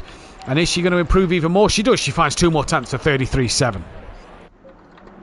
Yeah, now everyone's starting to get into a little bit of a rhythm. Time will start to improve. Confidence will start to build. The tyres will then start to wear a little bit on these old sets, but nonetheless they'll start to go back into the pits, get a new set of tyres put on board, and then go again for the next run. But everyone's starting to get a little bit more confident and trying, like I said, the ones especially that have got bankers are definitely the ones that are going to feel a bit more comfortable in this one. And the thing as well, Dan, is with that shorter qualifying, what does that mean for the drivers? Are they more inclined to go back to the pits as Richie Michelle goes into P3? Are they more inclined to go back to the pits to put on a fresh set of boots, or what would you be doing with that 5 minutes less now? You'd always have a plan going into qualifying. Whether it's 5 minutes less or 5 minutes more, you'd always have a plan going into it. A lot of drivers would have a kind of run system that they would want. Some people just fuel the car up and just go around constantly and just be on track for the entire time, be there for the track evolution. Or others like to split it in half. So even if you know if it's a 10-minute qualifying session, you're more likely going to go in. A short circuit like this as well, it's going to aid you in seeing where people are and what the time's doing as well. In my mind, I always like to just, everyone bundles out of the track at once. I tend to wait and allow the space to be open. Yes, you need to get out on track. Yes, you need to get the lap time on the board. But you can't do that when you're tripping over other cars. So for me, a clean, clear track is always king, and especially on a circuit like this. Ali, 32.9. There we go. There's a bit of pace for you. 32.9. That is a stonking lap from Ellie there in qualifying. There is a car off in front for Old Sim Racer, looks off, as well as the 63 of... in fact, that is Old Sim Racer through his car 63. The 96 gone back to the pits. That was Sam. Next car on lap, is that the 59, is that saying? I'm not quite sure. I think it is, of Steve Millington. Not seen the best of Millington so far in this in this Pro-Am race today. But to the line he's going to come with a minute 54 left of qualifying, and to the line he goes. Stays P8 at the moment. We're going to look at the 180 of Paul Williams. Good qualifying at the minute for Paul Williams, up in P4. He's had a pretty good lap. Yeah, another strong weekend for him in the McLaren. He's looking quite comfortable around here, trying to take it to the guys to the front of the pack. But that lap time there from Ellie, that is just yeah, that's ridiculous. pro pace. Yeah, ridiculous. Lando Norris obviously on a quali ban might be elevated here due to Rob Smith not qualifying at the moment. All cranky duckhead as that Robert Ramsell goes P7 in this one. The 181's now coming up. That is Gary Clauble who moves up into second place. What about Matthew Hicks? He's down in 7th. He stays in 7th. John Gooday still not got that lap time, Dan, on the board, so still clearly struggling at the moment as he crosses the line. He's only just come out of the pits. But for Rob Smith, not set a lap time, Cranky Duckhead not set a lap time, that's going to help Lando Norris and Jamie, who both get a bump up the grid a little bit. You just get a lap time on the board, that's all you need. Once that lap time's on that board, then, like I said, you can do what you like from there. Yeah. But if you can't even do that at this stage of qualifying, then you might as well just pack your bags and get ready to start focusing on the race. But it's incredibly important. Yes, they're trying to go for all-route speed and try and beat the fastest, but it's kind of pointless if you're not even on the board at all. So that time it needs to go on. I know Rob Smith's daughter is under the weather, so if he isn't to take part, that might possibly be why. So we'll understand there as Luke Saunders moves up into 7th place. A few drivers coming towards the line now. The 117, Richie Michelle, goes into 2nd place, 8 tenths off of Ellie. But here comes Robert Smith down into P5, comes to line back up into P3. 9 tenths of a second off of the pole. The 501 is coming to the line. Has DJ Phil got to the line? No, DJ Phil hasn't, so he's another driver who will not get a lap time on the board and will promote a few other cars. Robert Ramsell to the line now. He makes a late charge up into P5. What about the 181 of Gary Clauble? Big wiggle out the exit of the corner there for Gary Clauble. Not what he'd have wanted though, as he comes down towards the start line, backs out of that one. The 88 now of Matthew Hicks to the line. Can he find any more time? No, he cannot. And John Gooday, Dan, he struggled in qualifying all season, does not get a lap time on the board, and that could hurt him. It will hurt him massively. He's done, and Robert Smith is done as well. He's gone off. Yeah, this is exactly what we were, saying. This, you just need a lap time on the board, and now you've got so much work to do, unnecessary work that you don't need to be doing. And yeah, it's going to be a very, very long night's worth of racing for John.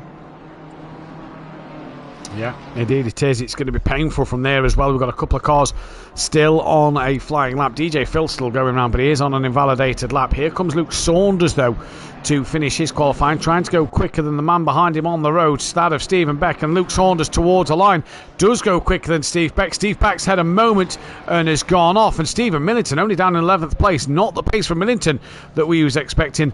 And I don't DJ Phil actually didn't take the checkered flag, so may have just crossed the line in time. So let's see if DJ Phil gets a lap time on the board here. Through DLEP he comes, up and over the brow of the hill. Here comes DJ Phil towards the line. Has he got a lap time in? He does. 6 seconds off the pace, but crucially P15. Yeah, crucially ahead of Lando Norris, Rob Smith, Player Man, Goudet, Jamie, and the Cranky Duckhead as well, and Mirko Ritchie to add to that as well. So that's the importance. He's just gained 3 or 4 places on this one. Yeah, like Dan says, that is the importance of around this circuit. It means as well that he's got less cars to overtake, meaning that he's in a better position at the start of this race as we get ready to get underway. Dan, it's hard to look past Ellie and the pace she's been showing in recent weeks, but who are you looking at here? If I'm honest, this race is wide open. I say that Orton Park is the worst circuit, but it also is the one circuit that probably brings the most drama, just because people get defeated by the track themselves. So yes, Ellie's on pole position. Yes, she's looking strong. But again, track limits, bumps, curbs are what's going to possibly cause problems here for Ellie tonight. I honestly don't know who to say. I'm going to go with Pro-Am being a great, entertaining race, and I'm looking forward to every single lap. Well, I'll tell you what, I'll go with that one with you. Then there's 30 seconds till the race start, and Ellie now doesn't just make it 3 wins from 3 and 3 fastest laps from 3, she also makes it 2 pole positions from 2, and that is absolutely great start to her day. She became one of the most successful drivers already at Suzuka, and she's already up there on one of the most successful drivers at as I'm using the wrong keyboard to type there, at Alton Park. So very well done to Ellie already in this this series already, and she could be one to make the step up. You know, we've seen some of her pace looking in the pro category.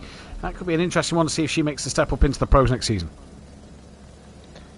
Yeah, definitely so, and I also think that we'd have to see how she does in the pro, as Richie Michelle has learnt as well. It's easy enough to lead from the front, and again, the Pro-Am grid is still a very competitive grid nonetheless, but the pro category is a whole another level.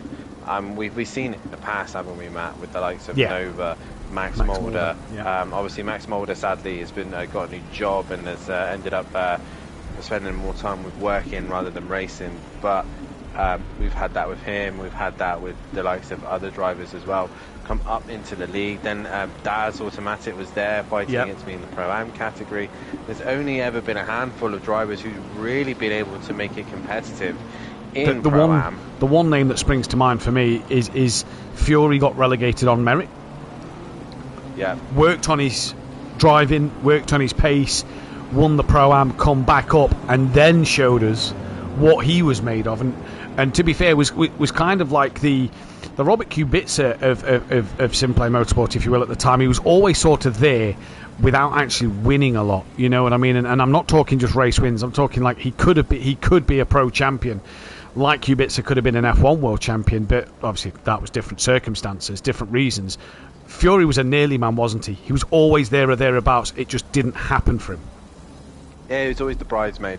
Kind of like the seasons of where Vettel went on to win multiple titles, and Alonso was always there. He was always there or thereabouts and in the hunt, and just could never get the job done, whether it was an incident or a mistake or whatever. And that's the beauty though with Pro-Am. It's yes, you learn to win in racing and become dominant in this class.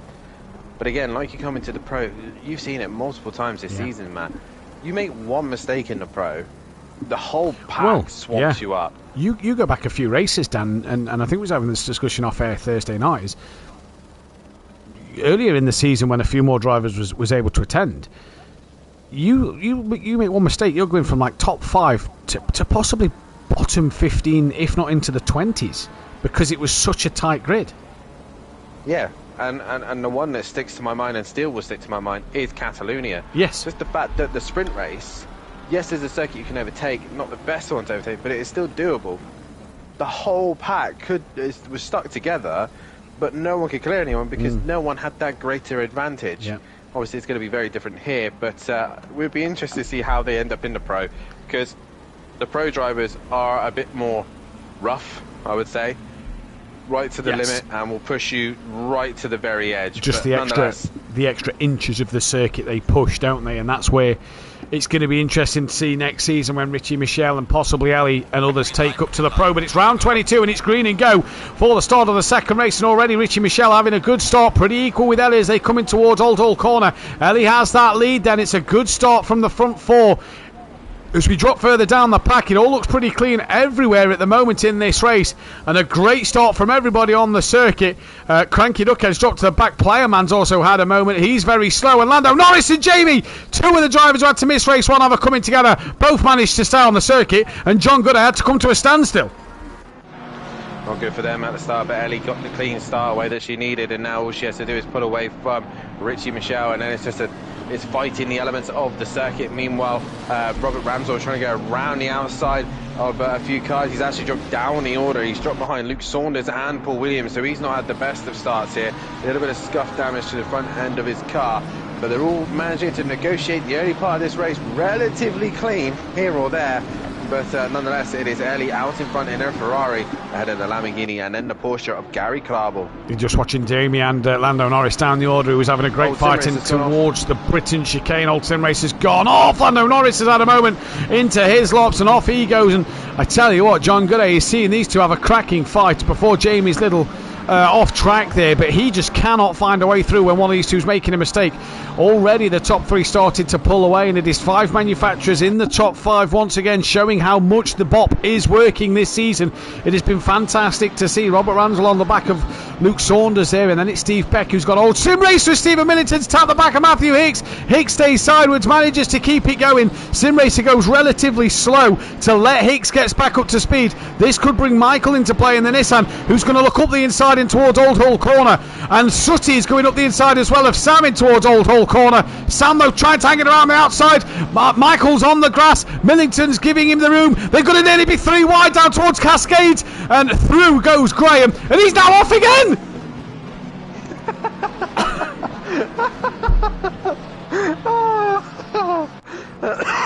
I'm sorry, I shouldn't laugh, but Graham. And do you know the funny thing is? The funny thing is he signed up to be a Patreon, and what track has he got in mind? Well, we'll make this one clear to everybody. This is Sutty's pick. This is Sutty's pick for next season. So what has happened to CPEP? That's at the hairpin. So unless he's gone deep overtaking somebody or there's been an incident, that is a strange place to go off on your own. Yeah, very strange, and he's going to drop to the back of the pack. But Graham's it goes from bad to worse. Oh, Gary Clarbell's off as well down on the exit of Knickerbrook, coming up the hill. Now that's a bit easier where he's got off. I wonder if he's hit that drain. There is a drain on the curb. You can't run too much of it as you go up the hill, because you do sort of bounce over what we believe is a drain cover, and it really can unsettle the car. So Gary Clarbell as well now has dropped down towards the mid-pack, I believe here. Let's just take a look. Yeah, he's ahead of Matthew Hicks at the moment. Battle on though down the order is Michael here having a look up the inside of that of DJ Phil. DJ Phil, look, got that lap time on the board, didn't he, in qualifying? He now sits P12. He's gained 3 places just because he got the lap time in and can easily defend now as Michael looking to the inside of Old Hall Corner. What's Phil going to do about this? Michael up the inside, backs out of it. Indeed, yeah, Michael not really got quite the confidence there. A very, very big GTR trying to find its way past a pad running DJ Phil, but Goudet's just behind him as well. And again, this is the problem. They all just end up in a train where they can't pass one another. GT4s, you might have been able to have a little bit more of a scrap, but here, you really can't do anything. It's the mental game. It's strategy and mental now. It's always a strategy. DJ oh, yeah. That, to me, has that possibly been a tap from the back of Michael? And he is going to have to wait till the very back of the pack. I think he might be able to just rejoin before Graham comes along, and indeed he does. Benny saying that not better than my pick though, Dan. We won't even go there, Benny, with that one. Robert Ramsell's got damage on his car, so interesting as well on the front. Don't. Let's not go there with that one. The only thing worse would have probably been the Nordschleife, as Gary Clarbell running a lot of that exit curb once again, and Matthew Hicks now getting a run up Clay Hill side by side in towards Druids. And I tell you what, he's done it before Druids. Matthew Hicks passes Gary Clarbell. He's gone deep though at Druids, and that's going to allow Clarbell and Millington through. Matthew Hicks, lovely move. Oh, he can't get it back together, and he's in the wall. Oh, he's holding his brakes. Oh, no. All fine, we're all good. At least he didn't do that on a particular mountain. That would have been sketchy. Yeah, it would have been a bit dodgy, wouldn't it, at the start of the season? Jeez. Right, that it is. Oh, that's Rob Smith off. Rob Smith off, and Jamie's just collected him as he was on the grass and having a moment and tapped him round. Sutty's also wide here as we see them coming through Deer Leap. Sutty with a bit of damage to front at Bentley. Not surprised he went head on into a wall, but he's on the back of DJ Phil with Stephen Beck on the back of him. Luke Saunders is trying to gain on the back of Old Sim Racer, and out front Ellie, fastest lap, 3.5 seconds. Sunday drive. Not done yet, Matt. We're only 6 minutes into this race, so it's easy though in that position, isn't it? She doesn't have to push as hard. She can just take the track and cruise that little bit more, can't you? Because this is a track you don't want to go too aggressive on. Yeah, but also, like I said, just you lose your concentration ever so slightly, and the circuit will bite you back. So early on, meanwhile, is pulling away from Richie Michelle, and then Robert Smith in that third place position from Paul Williams, who's having a spectacular Autumn Park here. He's driven really well so far, as Robert Ramsell in 5th. 6th is Luke Saunders, 7th is Gary Clarble, 8th is Stephen Millington, Old Sim Racer in 9th, and Sam running off your top 10. It's sad that Fat Bloke didn't complete the season as well in his other McDonald's live. Oh, Robert Ramsell's had a big moment, all on his own there, and now Old Sim Racer's looking to make a move on him. Robert Ramsell. Oh, Robert Ramsell. Sorry, I went to Robert Smith there for some reason. Robert Ramsell then, so I'm not sure where he's gone. No, Robert Ramsell. Stephen Millington. Stephen Millington. Yeah. Old Sim Racer is all over the back of him, and yeah, it is a shame that Fat Bloke couldn't complete the season. One thing we have forgot to mention though is don't forget in that description to check out our fantastic sponsors, Design Manchester and Audio Sport. Design Manchester are producers of vinyl graphics, laser engraved gifts, mugs, printed clothing and much more, including SimPlay Motorsport merchandise. Keep our eye on their Facebook page. There could be some track layouts coming soon. Mike has been asking me a few questions about some I got for my birthday, and he's trying to work on possibly getting some track layouts made on like some certain different bits, dark wood and things like that. So keep your eyes out on his Facebook page if they do come, because they will look fantastic.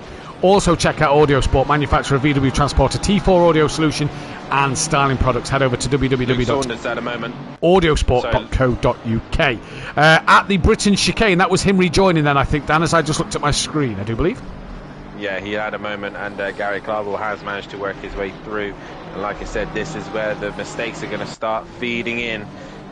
You think you're in a rhythm, and then a bump or a curb just catches you out ever so slightly, and then you're in all sorts of trouble. That's one of the problems here as well, Dan, isn't it? It's just John Goudet's dropped to the back of the pack. He was 12th, and he's now got rear-end damage as well to his Mercedes-Benz. He's dropped all the way behind. He's behind everyone but Player Man. Yeah. Yeah, interesting there.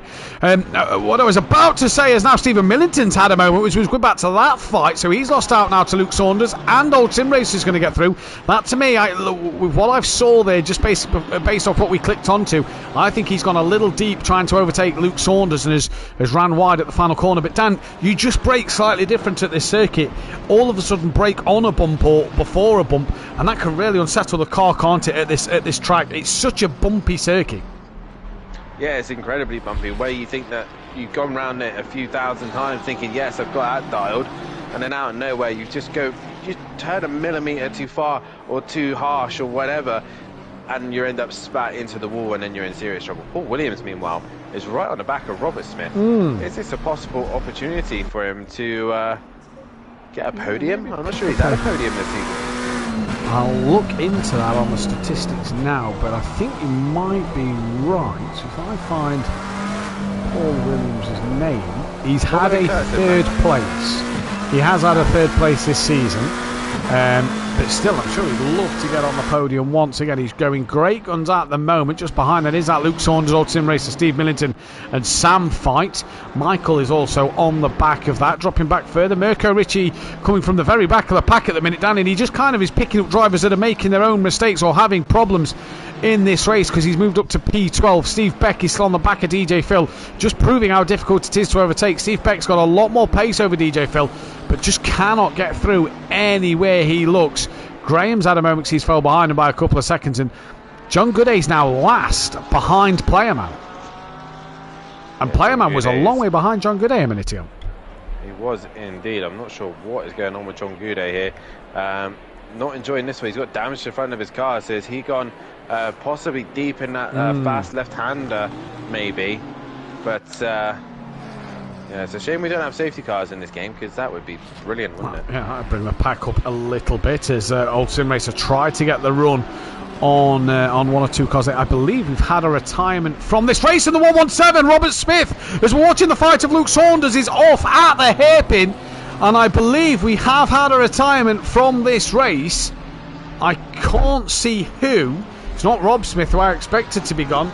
So someone has just left the lobby, and a contact. Old Sim Racer into Luke Saunders. Steve Billington's then called the back of Old Sim Racer. Now finds himself in the middle of the Britain chicane, manages to take to the escape road, and through goes Michael, Mirko, Richie, Lando Norris, Matthew Hicks, I believe, got past as well. Jamie not able to with damage to his car, but Ellie leads from Richie Michelle. Then it's Paul Williams now, Dan, on the podium. And I'm just trying to think who we have lost from this race. But meanwhile, we've lost. I tell you, we've lost. No, we haven't, because he's there. There's the Honda. So it's not Cranky Duckhead, who I thought it was going to be. But Paul Williams at the moment, now running on the podium, going great guns. But Luke Saunders there just got that tap from Old Sim Racer, and Old Sim Racer came off worst. He did indeed, and I'm just currently scrolling my way up and down the order to see who we have lost. I'm just trying to find who we lost there, because to me it's not clear. Not DJ, it's not Richie, it's not Mirko, it's not Paul Williams, it's not, is it Steve Beck? No. Sam?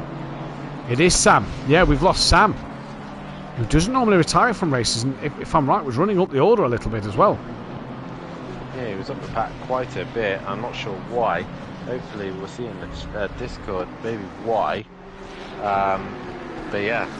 Yeah, so Sam then is the retirement at the moment from this race. Obviously can get back in to score points. Obviously this as well is the first week of no drop scores this season, so drop scores will not be taken into effect. Old Sim Race is now dropped behind Robert Smith, who was running on the podium. That's the closest fight on circuit at this moment in the race.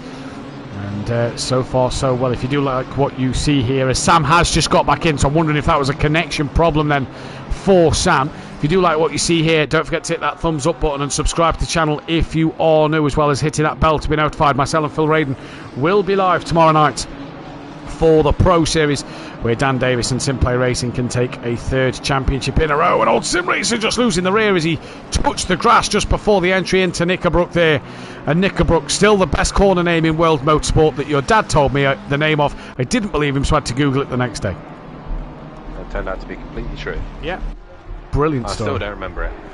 It was that a lady and her lover had made love on that corner as the track was being built, and one of the workmen saw them going at it on that part of the circuit, or before the circuit was made, and she left behind her knickers. And that is why it is called Knickerbrook. And your dad told me that, and I thought, no, that's too far-fetched, you're making that up. Googled it the next day, and it is completely true, 100% true. So there you go, chap. Some interesting facts that my father brings. It's strange that he knows that one fact. Dear. Mirko Richie, by the way, Dan, due to problems now with disconnections to Sam, Robert Smith messing up, Old Sim Racer messing up, back of the grid, 22nd, because he couldn't qualify, he's now running 8th. Nice, calm, steady Alton Park drive, that is, from Mirko Richie. Definitely so. What you need to do around here is just keep it on the black stuff and keep it facing the right way. That's all you need to do here at Alton Park. And once you survive that, and this is straight lines of chicane. Oh, that you! I was listening to Formula One at the weekend, and Crofty does not believe in the commentator's curse. All you've got to do is keep it on the tarmac, you've just said, and he cut the chicane just as we praised him. Crofty, you're probably not listening, but please, the commentator's curse is a genuine thing, like Martin Brundle says. It is real, and it does distract people. So please, in future, do not do it. Yeah, that's why I don't even bother having the stream on. I make sure that, and then Mike goes and puts the stream on for us in the background, and I'm like, I don't want to hear him. I don't want to hear that man's talking about me. Yeah, well, yeah. Oh, Dan's doing great spin. As Old Sim Racer's just got past Robert Smith in strange fashion. Robert Smith was very, very slow, not quite sure why. Luke Saunders and Matthew Hicks now gaining on the back of Mirko Richie after that. John Gooday's on the back. In fact, no, he's ahead of Playerman. Now out there on the circuit. Sam, who's a couple of laps down, is back in the lobby, but that'll just be for points as John gets a bit loosey-goosey and Playerman bounces all over the grate and the curbs and gets back ahead of John Gooday. But John loosey-goosey out of Knickerbrook at Mercedes. He's not going great guns around here at the moment. And now what's happened to Mirko Richie? Just as we say how well he's done, he's dropped to 13th and had a moment. See? Commentators curse, Crofty. It's a real thing. Yeah, but we're also sim racers, so let's be honest, we're not professional F1 drivers, are we? Brundle said he believed in it. That was the most important thing. He probably believes that pigs can fly. You're going to believe that as well? Yeah, why not? For sure. Robert Smith. Robert Smith has got a bit of his bonnet just slightly lifted on the front end of that M4. He's got Lando Norris chasing him down. Going to drop back to Luke Saunders, who had Matthew Hicks all over the back of him. Luke Saunders just on the gravel a little bit. Sorry, hang on. Wasn't Robert Smith in third? Yeah, he span at the hairpin a few laps ago. And since then has been in a fight with old Sim Racer. His car looked fine though a moment ago. Now it's got a bit of damage. So I'm not 100% sure what's happened here to Robert Smith, but his car's not looking great. Obviously, his teammate's not here tonight to help him out. Graham with a damaged Bentley all over the back of the Honda of Cranky Ducker. Let's go on board with Graham, who says he lost his setup for race 1. And he's coming down to the final corner. Is this an onboard send it from Graham? Up the inside he goes at Lodge Corner, and that is not quite as Hutty sended. It's as close as we're going to get nowadays. Robert Ramsell's on the back of Gary Clarble, fall out of P4. A bit quiet out front at the moment. 9 seconds Ellie to Richie Michelle, 6 seconds Richie Michelle to Paul Williams. 6 seconds and back to this fight, and Gary Clarble messes up Britain chicane, and that's going to help Robert Ramsell get a run as he bounces and bobbles over the grass. I hear an interesting fact about Lodge Corner. Go on. So back in, I can't remember the exact year, but the British touring cars made a return back to Alton Park, and Lodge Corner was famously known for one of the greatest moments in touring car history as they come to the final lap of the Alton Park race, and Jason Plato went on to take on a brilliant race win due to the fact that... this has took you a lot longer than I thought this was going to take. I'm not going to lie. I've been sat there all night waiting to hear this. Go on, carry on. Matt Neal manages to take his teammate Gordon Shedden out in this one corner. I don't know if you're watching Clarball. Yeah, I've just watched Clarball, yeah. They took each other out in that very final corner. Neal going for the most ridiculous overtake in British touring car history and taking both of them out, and him crying in his car after he realises his major mistake in a car that was so dominant compared to the Chevy Cruze or whatever it was. Yeah. And... one of the greatest moments up there with Max Verstappen taking out Daniel Ricciardo and Vettel taking out Webber. I forgot about that. What Dan's not told you is that Matt Neal went on to win the Touring Car Championship that year, but yeah, that's took you a lot longer than I thought it would to have mentioned that, to be honest. It's been a long day. I can't wait for you and Mike tomorrow, although I will say this now, in free practice 2 last night, me and Kelly joked about doing it for you on stream, but obviously that bit's not streamed, so it wouldn't have mattered. But Robert Smith here, he's definitely got a problem with this BMW. Who's that off in the wall? I think Luke Saunders has just possibly been through the gap in the barrier. He's lost out to Matthew Hicks and old Sim Racer. He's been off. No damage to the car. He's got away with that then, but Robert Smith here, that pace has just left the BMW all of a sudden with whatever damage he's carrying. Mirko, Richie and Lando Norris both cruising onto the back of him. Jamie's not a million miles away, and don't forget M3 all had qualifying bans, and they're not doing bad in the middle of the pack at the moment, but so far so good. DJ Phil's got past the Cranky Duck head as well, and Robert Ramsell still there close to the back of that of Gary Clarble, who's not had the best of exit, it looks like, from that corner that Dan's just mentioned. And now here comes Robert Ramsell once again. Gary Clarble goes on the defensive in towards Old Hall, and Ramsell has to think about it another time. He's got damage to his front end as well, Dan, so wonder what or who he's hitting somewhere along this way. Hopefully not Stephen Millington in Lodge. That would have been quite ironic, but I can understand why Matt Neal is your idol now. I mean, you've had contact with Gary Leach at Silverstone, because that was coming together when you two were teammates. Yeah, so, he tapped me up the rear there. Well, hang on a minute. We speak of Silverstone.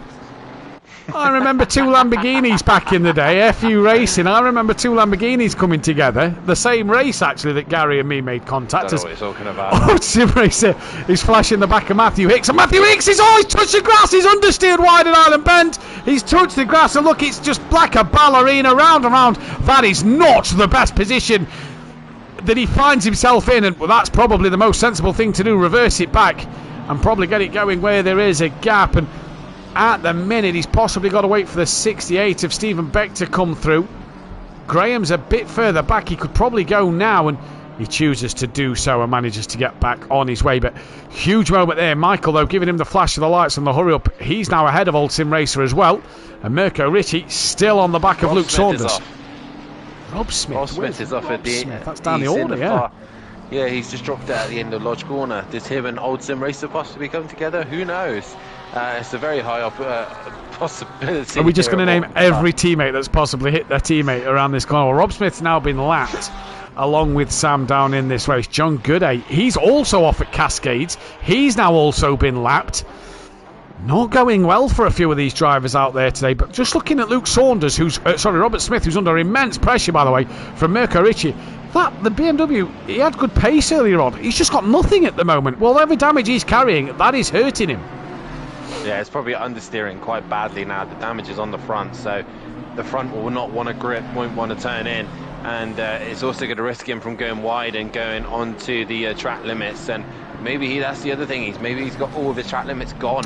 A lot of these drivers will be probably trying to control that right now as the pit window opens in a few minutes' time. But once again, Ramsell and Clarble close together, but no real change there. But and again, John Gouday's dropped further back behind. He's ended up behind all of these cars. Yeah, he's just not having a very good Alton Park. He's John Gooday. He'll probably want to see the back of this one, and it's going to be an interesting one for you. There will be a poll hopefully going out on the Discord this week or this weekend for the drivers or the people in the Discord to select what they'd like to see as a track selection. Obviously, all the track selections of the admins and the Patreon will be removed from that. I think we'll be spinning the wheel for one final track or maybe two final tracks on the Wheel of Names, and then the Wheel of Names on a live stream. We'll be doing the order of the calendar, and we'll get that calendar to you as soon as we know. Good evening to Gary Leach in the chat. Says, evening lads, how's the Porsche looking in decent Gary's hands? In decent Gary's hands, not too bad. Tomorrow night in your hands, it will probably look awful as Luke Saunders has gone off on the exit of Druids and Robert Smith around the outside. Mirko Ricci is going to take that place as well. BMW starting to suffer at the circuit as Mirko Ricci gets close under braking to the back of Robert Smith, and this is where he's followed down. That patient game is going to come in. The pit window will open in 3 seconds time, and that'll help a few of the cars coming through the backfield. I wish these drivers today would have seen the real. Mirko Ricci's had a moment. Yeah, in the wall heavy. Yeah, that is a bit of front end damage to the car. Rejoins there, nearly in the path of Jamie. The pit window hasn't opened, so it's 35 minutes. Pro equals Gary really good. Pro equals Gary probably shocking. I don't think there's any probably about it, Mike, based off of the other week. Another bad day for Gooday, says Fury's granddad in the chat. Then as Robert Ramsell's now within a tenth of Gary Clarble. No, he's not, because as we go to Gary Clarble, he's way behind. He's way ahead. Gary Clarable's pulled away from Robert Ramsell as Stephen Millington is now onto the back of him instead. Yeah. So it's all starting to spread out a little bit. Lando Norris is passing Luke Saunders. They're going side by side through the second chicane. And like I was about to say, I wish these drivers and the league at the minute saw Gary Leach at his prime, because he was definitely he was an idol. He was my idol for decades, and I look back now thinking I could be as great as him one day, and you know, you've now surpassed him. Did you see the picture, Mike? Did you see the picture Mike put in the Discord yesterday of Gary Leach in his armchair on his ironing board at his brother's? That was in the Discord yesterday. That was fantastic to see. Yeah, Gary was a proper sweat back in the day. Yeah, he was. He comments on you being a sweat nowadays, but Gary, I remember the COVID days. Gary were on every day. Sorry, has had another big moment. He's got major damage to the front of that Ferrari. Oh, that's huge. Drivers suffering. They are. It's drivers' mistakes at the moment that we're seeing out there. Like Dan says, there's a few gaps, but it's drivers' mistakes. Michael's got ahead of Old Sim Racer. Old Sim Racer's trying to come back at him then, down towards Island Bend. There you go. As through the left-hand kink, 35 minutes. Pit window opens, I believe, at the end of this 7 seconds. DJ Phil could be the first one to benefit from that. And let's see. Pit window opens. Off. Lando's now off, so we're watching this fight, and Lando in front's gone off on the exit of the hairpin. Oh, and Mirko Ricci's also off. This is all Island Bend, and Robert Smith's in the wall. 3 of them off at Island Bend.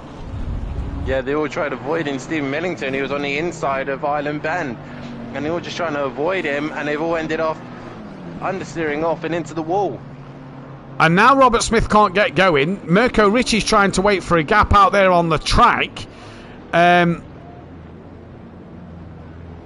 This is absolutely crazy. This is bonkers. Drivers are just dropping it left, right and centre here. DJ Phil did come into the pits. He's capitalised, Dan, on that pit window opening. He's in and out and done. Paul Williams has pitted from third. No one else yet in the pits. John Gooday's on the back of Rob Smith. These pair are walking wounded. They're both going to pit. Mirko Ricci's returned to the pits. Robert Smith still crabbing along the way. I can't believe this. Two cars that are absolutely squeaky clean. Ellie and Richie Michelle. They're out front and cruising at the moment. Gary Clawball's now off at the second corner. Cascades. So he's now had a moment. Just looks like a spin. It's all going off here, Dan, just as Robert Ramsell pits, and he's come out the pits. That could massively help Robert Ramsell in this race. Definitely so. One car that is still squeaky clean as well is the fact that it's also... Cobbles off again! Sorry, Dan, he's off at Island Bend, and he's now hit the wall head on. Not a lot of damage, but he was only cruising. As Paul Williams, like you say, another clean car has just got past him. Oh, God. Here comes Alton Park, who's now starting to bite with these old tyres. Robert Smith. Oh, do you think that could be the problem? 25 minutes after. Oh. Possibly so. I mean, you think about it. Bumpy track, cars could lock up, and flat spot tyres. If the plan to stick with the same tyres, they're going to be there for a while. If you got damage, you might as well just repair the damage and also change the tyres at this stage. Didn't work out for Summit Kota, but I think maybe, again, it won't probably work here either. The problem with this format is you can either take tyres or not take tyres, but either way, it's really a choice of... The problem with this is, like, it's hard to say we need to set everyone a fixed time of adding fuel. We need to say, like, we must add at least 10 litres worth of fuel to give them at least, 15 seconds worth of fuel in. That then might invite you to change tyres and have that grip advantage, because when you saw at Koto and myself and a few others, Gary and Harris and a few others decided to change tyres, we were just so far behind. It was just impossible to catch back up. We couldn't do anything with it, and by the time we did catch the cars, the tyres had died again. So it's tricky at this stage, but the fuel is king and track position is king in this case. And there's not really much we will try and find the best solution, but at this stage, this is really the best we got regarding strategy. It also doesn't help with that hour's race, because the tyres can just go the hour. It's just over the hour where you start to look at definitely talking of a tyre change window, isn't it? And obviously, that running midweek, it doesn't help with the timing of what racing we can do, but this is going to be an interesting to see the pit stops. I don't know who is actually going to be where after the stops. Clawball's out the pits, Bex has passed him, Lando Norris has passed him. DJ Phil, who pitted first, by the way, is 14th. He is going to pass Graham in the pits, and who else he could pass, I don't know. Lando Norris, I'm noting, did he repair his damage? I think he has, actually. Sorry, he has repaired his damage. Rob Smith is 16th. John Gooday is 17th. Steve Millington, Robert Smith, third at one stage. He's now 19th. Cranky Duckhead is down in 20th. Mirko Ricci's 21st. Sam could unlap himself the more chaos that comes around here. Robert Ramsell's on the back of Jamie. This one of the closest fights on the track, down towards Lodge Corner. And like Pien says in the chat, chaos as the window opens. And that is, I believe, Luke Saunders entering the pit lane from P5. What a strange moment in the race that was for that last 5 minutes. Yeah, indeed it was. Not a real... this is your closest fight, Robert Ramsell versus Jamie. But that's going to be negated soon due to the fact that Jamie will have to pit. Gary in the chat, the best way to do it, I feel, is to increase tyre wear too much to make everyone change tyres, but just enough to make it crossover and get people thinking. It'd be great to do that, but the tyre wear, we can't really set the tyre wear, can we? Don't believe so, no. I think the tyre wear, basically the way the server is set is like a real life track. The tyres will go off depending on the track, depending on the conditions, depending on your setup, depending on how you drive. As Jamie now off on the exit to Britain chicane, hits the wall hard again as Ellie, your race leader, pits. Paul Williams now sat in P3 at the moment, or P4 net P3 at the moment, because Michael's still got to pit. Michael's only 3 seconds up the road so far, so I don't know if we can accelerate the tyre wear. That'll be an interesting one to keep our eyes on. Sam has come back in the lobby, by the way, and has now passed Mirko Ritchie, so he's got past another car. That's what you play for at the end of the day. You come back in the lobby, you return to track, and you pick up an extra couple of places. Do indeed, and I think when I'm on board Mirko Ritchie, he's having another moment himself there, but Ellie has come back out on track just ahead of Paul Williams. So Paul Williams here, maybe Ellie was running light. Maybe so. So I wonder what then is going to be the case for Richie Michelle. Yeah. Oh, we could have a race on our hands here between the top two. Maybe Richie Michelle, the reason why he was a little bit slower, 12 seconds worth of a gap. Maybe the 12 seconds is Ellie running lighter. Possibly so here, then. This is going to be an interesting one to keep our eyes on as the race now starts to get into its final stages. 28 minutes left of this race. It's been an absolute classic so far here at Oulton Park, and really for different reasons. We was expecting a bit more drama and chaos between drivers. It's been more independent drivers that have suffered themselves. Matthew Hicks has done his stop turn, his jump ahead of Jamie and Michael. Where anybody is going to come out here. DJ Phil is now sat P13, by the way. Where is he? He's coming down towards Lodge. Michael's just gone green, so he's probably not going to jump Michael as he enters Lodge corner now, but I think he's going to definitely jump Jamie. Jamie's yet to go green, so DJ Phil, the first person to pit, running up in P12. That is a great strategy from DJ in this race, and good call from him. John Gooday's on the back of Playerman. This is a fight happening for 16th and 17th. John Gooday just hasn't had the rub of the green in this race. And up through the hill, they're going to come after the Britain chicane down towards Hislops. Also got Steve Beck close to the back of Lando Norris. We'll check that one out in a minute. Mirko Ritchie has to get back out on track. Otherwise, that will be a qualifying ban again for Donington Park at the season finale next week due to retirement. He is back out on track, so that's great to see. And is a lap down to Sam. So Sam, he's going to be trying to gain on the back of Cranky Duckhead, who hasn't had great pace here. Let's just check where Cranky is on track. He's just gone through turn one. Sam is, he's pretty much a full lap down to Cranky at the moment. Sam has just gone through Cascades as Mirko gets out of Sam's way. Steve Beck on the back of Lando Norris, but back to John Gooday, who's having a look at Lodge on Playerman and tucks back in and thinks better of it. Just you catch me in mid-yawn. Sorry. John Gooday, considering he was at the back of the pack at one stage, he has worked his way back up to 17th. Yeah. It just shows how many people have had incidences and mistakes themselves. And I said that, and he gets all loosey-goosey out of turn one, just trying to catch the Mercedes at the Porsche meanwhile. But Lando Norris now get a little bit of pressure from Steve Beck here at the minute. These two have come rustled each other's feathers is probably the right word to use. Yeah. And we'll see what happens here. But Lando trying to defend from the BMW driver as Richie Michelle now pits. This should be interesting. Ellie now goes through the double kinked as she comes towards the end, and Richie Michelle's already gone green. And he's now off the limiter right now.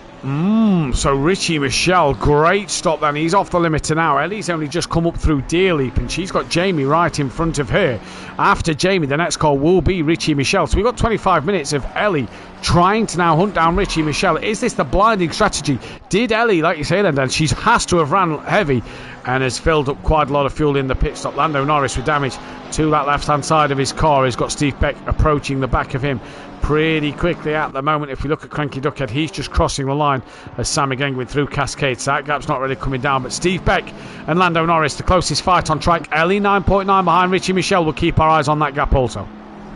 Yeah, we will keep an eye on that gap, but Steve Beck at the minute looking very racy and trying to find a way past on the McLaren. He's already looking to the right-hand side of the circuit, and Lando's possibly gone in a little bit too deep. No, he's managed to hook it up, and Steve Beck will have to try something new and different there, because does that again, Lando Norris will keep learning that's his best opportunity, and he's really got to catch Lando off guard at one point. He really has to just force him into a mistake.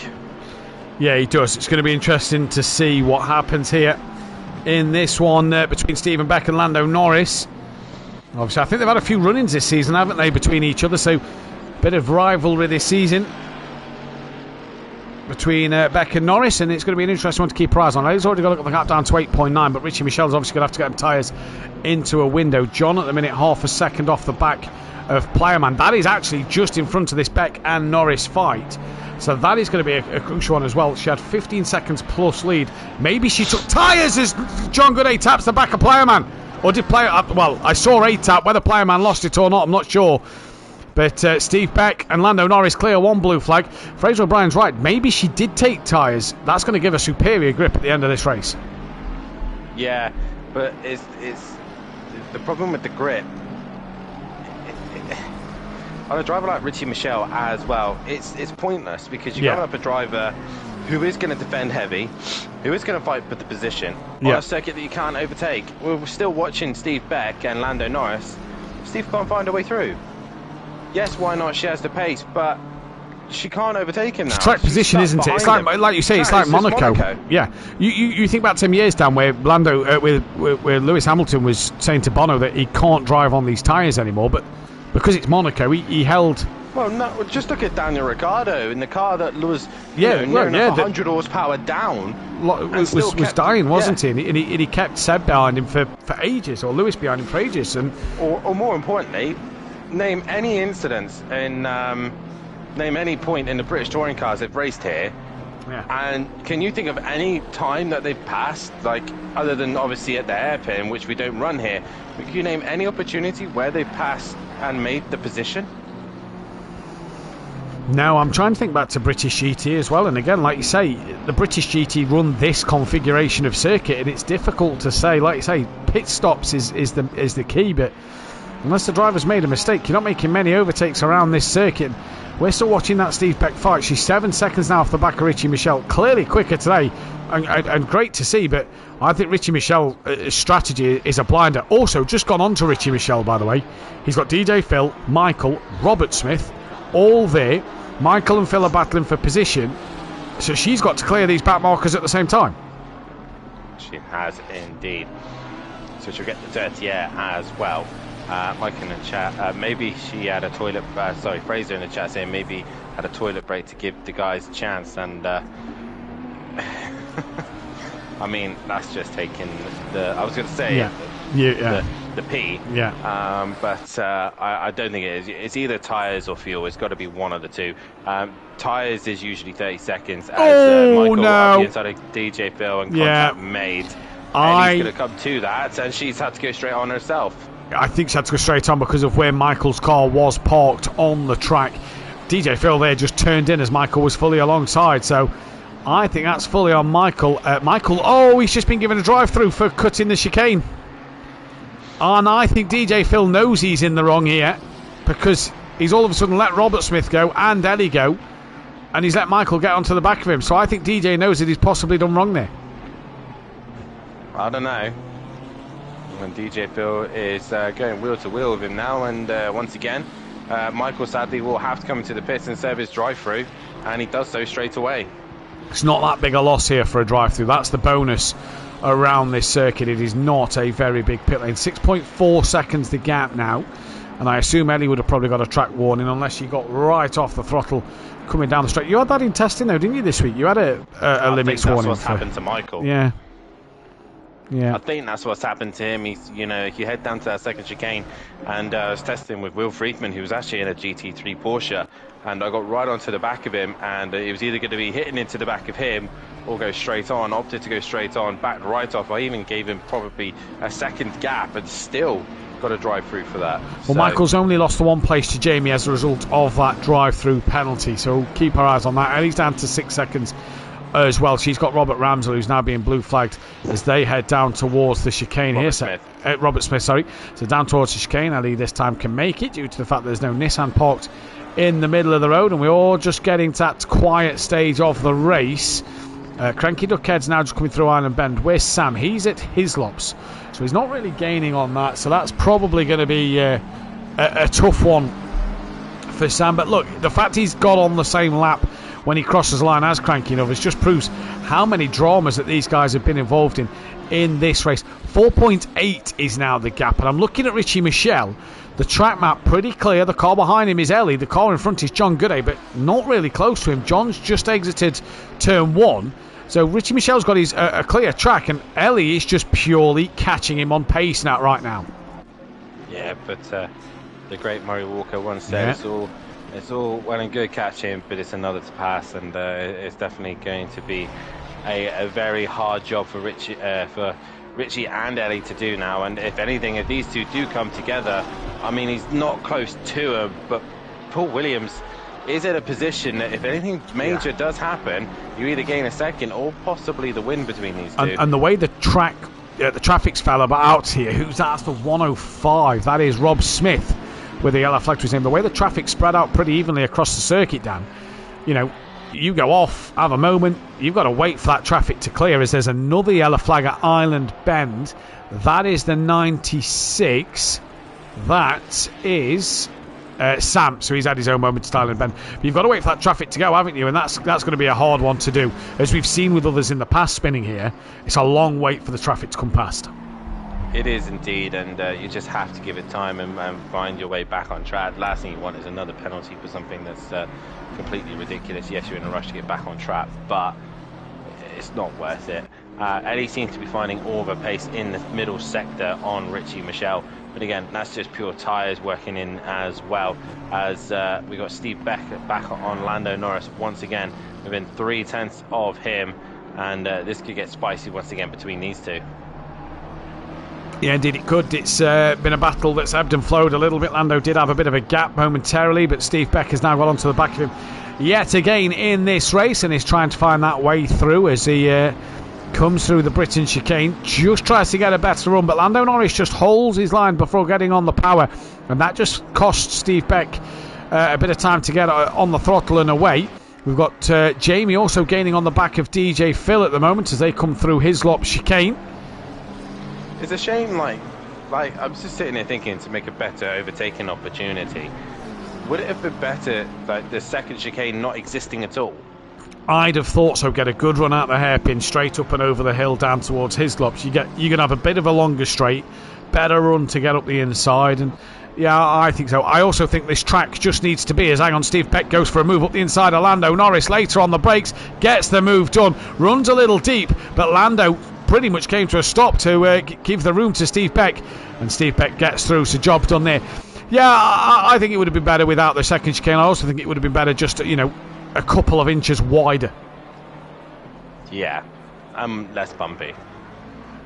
Yeah. Basically, just get rid of this track. Basically, so I nearly said a bad word there, and I meant to be a professional. Yeah, I meant to be a professional. I know this well. Basically, sort your stuff out. Alton Park, MSV, get it sorted. And I was going to, though. No, they're not. That's the problem. I was having a conversation with somebody the other day, Dan, about a driver we used to have called Ardick. Remember him? Remember, yeah. I practiced his name all day. I was like, yes, got this done, Dan. Come on, stream. Said it straight away. I sat up, didn't I? Hey? That was brilliant. That was professional. Funny. Yeah. Lando Norris trying to fight back. We've also got DJ Phil with Jamie on the back of him. They've got Mirko Ricci behind them, who's trying to unlap himself. Gap out front is 1.9 seconds now. So Richie Michelle there coming through Island Bend. What we've got 16 minutes left. He's coming through the Shell Oils hairpin in towards Britain chicane. And he's got Ellie not far behind. They've both lapped John Gooday. Next car in traffic is the 59 of Steve Millington. He's at Hislops, so he is well ahead. History between these two, says Mike, but I'm not sure. Jamie's had a moment. I think has Mirko tapped him, because Mirko was in the gravel trap as Jamie had a spin. So I'm not sure, and Jamie has to wait now for Steve Beck. He's rejoined us. Now Michael Harris gets tagged by Jamie on the unsafe rejoin there. And now Jamie goes back off track, and Robert Ramsell nearly hits them. Bit messy there. Yeah, a little scruffy and scrappy, but that puts Michael back into P12. And, yeah, as we were. Right, this is Ellie's onboard view. That is Richie Michelle. The gap is 1.7 as we cross the line in a moment. Tell you what, Mike's going fishing for a setup, I reckon. Drive-through penalty, that is Jamie for track limits. That is at the chicane as well, so I wonder if he's cut the chicane. 1.4 the gap now. 1.4 is the gap, and yeah, we'll see what happens here. But nonetheless, these two will be possibly heading up into the Pro. Hopefully, Ellie will be able to join us in the Pro, because I think Pro-Am is not fast enough for her. Yeah. But we'll have to discuss that as an admin team. Stephen Millington now is caught onto the back of Player Man as fights is starting to happen. Yeah, let's just get rid of Alton Park and get Thruxton here instead, because Thruxton's definitely I've been there. Yeah. Imagine GT3s around Thruxton. I'm a fan of that. The only problem with it is obviously you've been who's got the minerals to go through Church Flat? Whoa. I don't think you'd be able to in one of these. You possibly could. I don't know what the Porsche Super Cups do. They still obviously race at Thruxton, and they go at some pace. But obviously due to the viewing and the not up to date facilities, catch fences and stuff like that. Obviously, an independent company not owned by MSV, their own little circuit down there. But it would be interesting to see how GT3 cars would get on around there. I think so. It's a shame that we don't have Croft in the British GT calendar, as well as I don't think Knockhill would be able to do it. I think that is too small. Having been to Thruxton and Knockhill, that is very basic. We're just watching Lando Norris catch onto the back of Stephen Beck. They're about to lap a pink Bentley that's just had a moment through Cascades again. So Sutty's had an eventful night. Stephen Millington has now passed Playerman and has got clear, and the gap out front is 0.8 of a second down. And there is Ellie, there is Richie Michelle with Playerman just in front. She's on him now. 13 minutes to try and get past. She is indeed, but I think it's going to be a bit hard for her to do it. Let's not forget back to Suzuka when they used to have that fight. She pulled a blinding move, set up from Spoon all the way to the Casio Triangle chicane. But like you say, Suzuka, F1 fit, wider circuit than this, as Playerman probably wisely cuts the chicane, rolls it through. I say wisely. You've got to watch doing that, haven't you, as a back marker, because that could have easily have pinged him a drive-through penalty.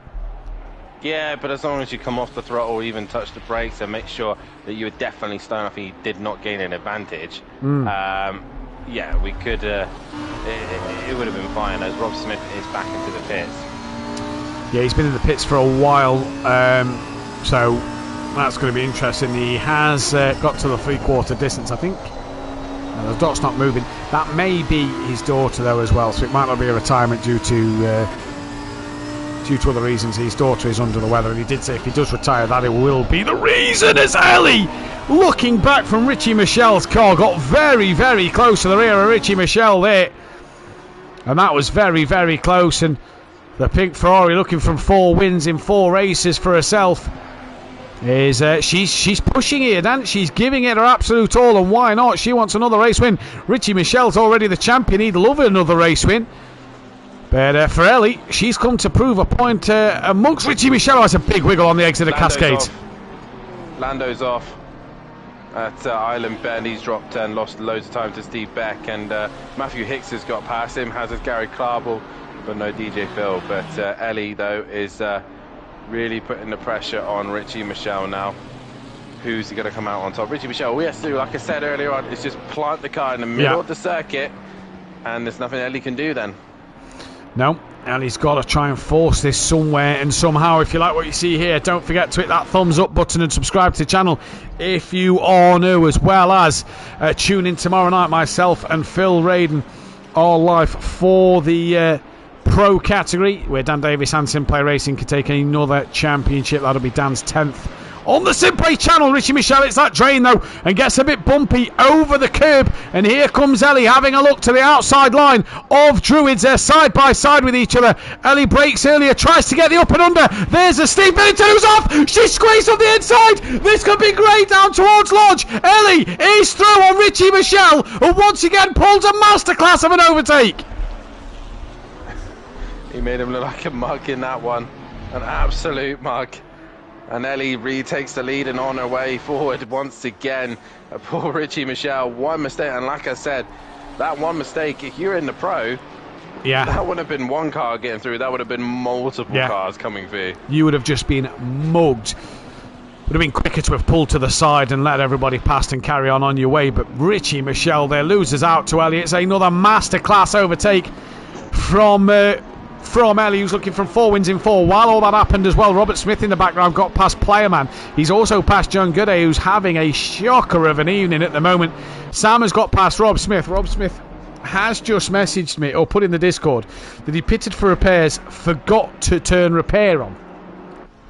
So he's been back in the pits for another repair. But that has allowed Sam, and this is why we say to drivers, don't quit. Sam got disconnected from the lobby, has come back in, and is still going. Sam's through Cascades, while Cranky's only at his laps. Possibly time, if Cranky keeps making mistakes, to get Sam to get onto the rear of him. But like the chat saying, top move there and great racing from Ellie. And indeed it was, and she's already left Richie Michelle in dust at the moment. As Luke Saunders, well, he's running 2.8 behind old Sim Racer. Field pretty spread out by Playerman and Rob Smith, but you feel that Rob Smith, his night was wrecked when he got that damage, and it's just a comeback drive and see where he can finish now, isn't it? It is indeed, yeah, and it's just hoping that other people make incidences and mistakes towards the end, and this is where tyres start to wear off and people start to lose concentration and get fed up with the circuits. And after thinking that you know, this is a great track to race on, and realizing that you probably picked it for next season and think, hang on a minute, this is more a good idea, maybe we'll come off that idea once again and think that the mountain is a better choice. And people are probably sitting there going, what is he on about? But trust me, Matt knows exactly what I'm on about. Yeah. Sadly. Obviously, we are... by the way, Benny, you're my new favourite Australian, let's just put it that way. Benny, I didn't know your short time, I thought we were mates. Don't worry, your second choice track wasn't much better. As Tank in the chat just got home, sorry guys I missed tonight. No worries, Tank, that's absolutely fine. You know, can't help last minute things, that's one of them. Hope to see you next week at the season finale though of Donington Park. From what we've seen from what we've seen from the Patreons and obviously the admin member, next season chooses to be an interesting calendar. Well, let's put it that way. Hang on. Where's my notepad? I've lost my notepad again. It's there. We've got, I think, 3 normal tracks. Define normal. Yours, Hypertex, PN's, maybe Mike's, maybe Jamal's. Yours is normal. Oh yeah, true, maybe mine actually. We've got a normal calendar, chat. Ignore what I'm saying. It's completely normal, apart from 2. But no, there's a few returning tracks next season that we haven't had for a while. It's going to be a cracker of a calendar, to be fair. It's going to be absolutely fantastic. I'm looking forward to it. Dan's looking forward to it. Everybody else is looking forward to it. Obviously, sign-ups will be going out over the new year. New sign-up process. We're hopefully going to get it tested for a little end-of-season race, whether it's streamed or not, just to test whether the sign-up thing works on SimGrid, and it'll be SimGrid only. As Tank puts a laughing emoji. It was nice to see Tank last night, by the way, in the GT4s. Break at turn 1. That I thought that was a highlight of the evening. Only messing, Tank. Love a bit of banter with you. It's all good and fun here at SimPlay Motorsport. If you want to be a part of SimPlay Motorsport, make sure you join our Patreon, our Discord and our SimGrid. If you'd like to be a part of the Patreon, £3 a month or £3 a month. I know that obviously Australian dollars and other things are used at times. Would get you certain different pledges, and these are some of the pledges that you could be a part of. Then you can have yourself a reserve driver number. So for example, PN Motorsport hasn't raced this season, just hasn't signed up, but has reserved the number 66. That is his number due to the Patreon service. Priority access to sign up and events. What that means is that sign up and events will go to the Patreons before they get opened to everybody. You'll get a track suggestion towards the future seasons. Now, whether this becomes another tier that this moves up to, if we get too many Patrons, we'll just do the Patreon suggestions on the Wheel of Names. Pre-season promo images done by our very own Dan Davis, as well as an auto share of social media links. It's a brilliant pledge. £3 a month. It helps goes towards servers. It helps goes towards a few little trophies that Mike Matthews has managed to put together, Dan, and give out for our champions and constructors champions this season. yeah, obviously, like this channel is obviously building, and we're not just wanting to just build towards. Obviously, let's be honest, it started off as a thing that was lockdown. I mean, I wasn't a part of the team originally back then. I was just a pundit that got tapped by my three-time drivers constructors champion that I didn't knew would be. But obviously we keep growing from a small league and a community that's slowly ended up becoming, I think, possibly one of the most competitive console leagues. I'd agree with that. I can think of. I can't think of another console league, possibly FRL when they run their consoles, and maybe another one that comes to mind. I can't remember. ARL. ARL. Too many RLs. I want to just keep it simple, like SimPlay Motorsport, for God's sake. Exactly. But I would say, arguably, this is probably one of the most competitive racing leagues on ACC that's on console, whether it's Xbox or PlayStation, obviously blended together.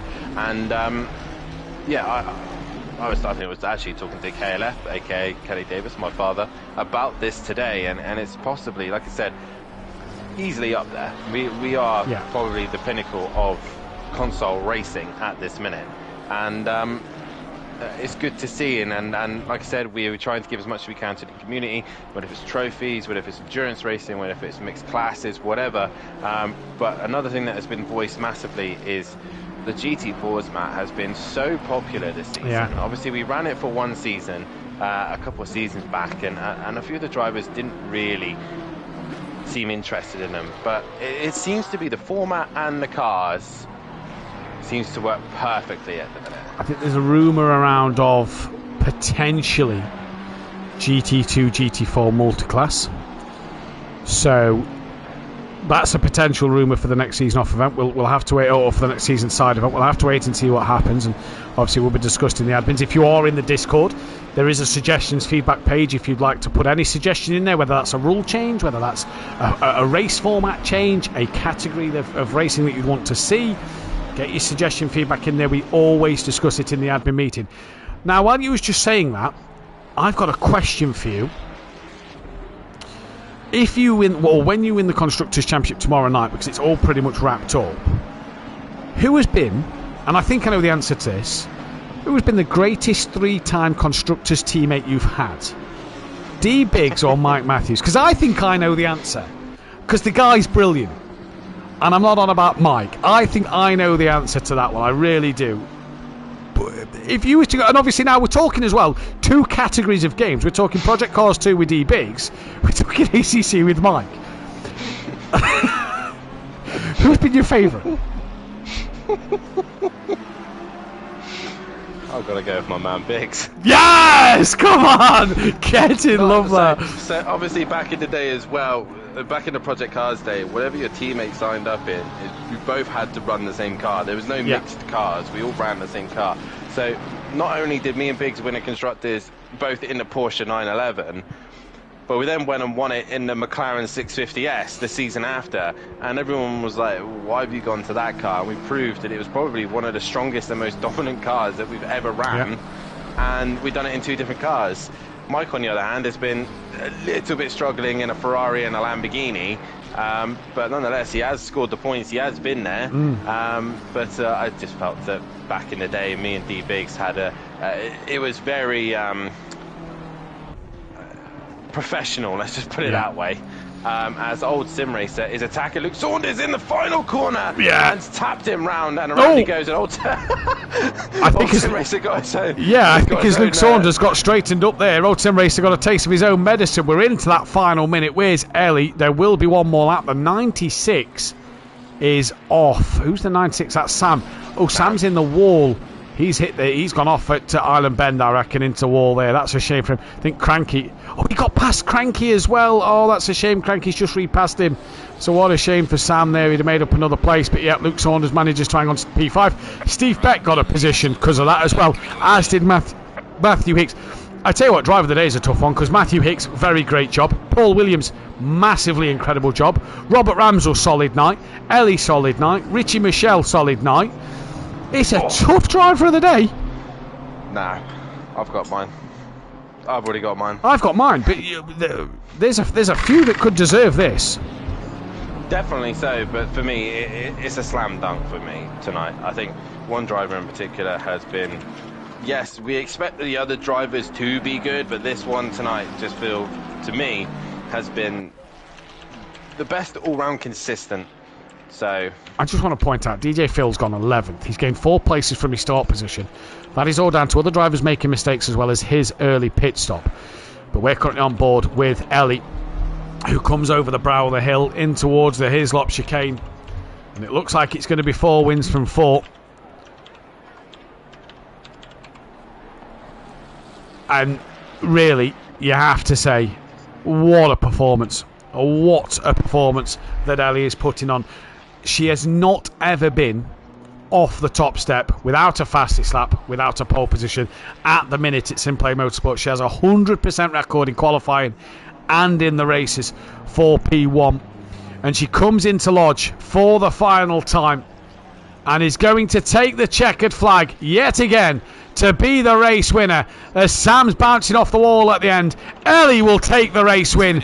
Richie Michelle's coming round here with Lando Norris and Robert Smith and that of Old Sim Racer, but your Pro-Am champion takes second place. Great result for him. Paul Williams, this will be one of the most popular P3s of the season. He nearly didn't race this week, Dan. Nearly didn't race this week, but Paul Williams is going to come to the line. Podium for him, P3. Great job. Robert Ramsell, a solid night, a second and a fourth. A night where Stephen Millington didn't do a lot. He has picked up the pieces for the team, and he is going to come across for P4. 7 drivers are on the lead lap, can we just point out in that one as well? Yep, only 7. But Robert Ramsell crosses the line in P4 in the top 4, and Luke Saunders and Steve Beck are still going at it, with Matthew Hicks just behind them as well.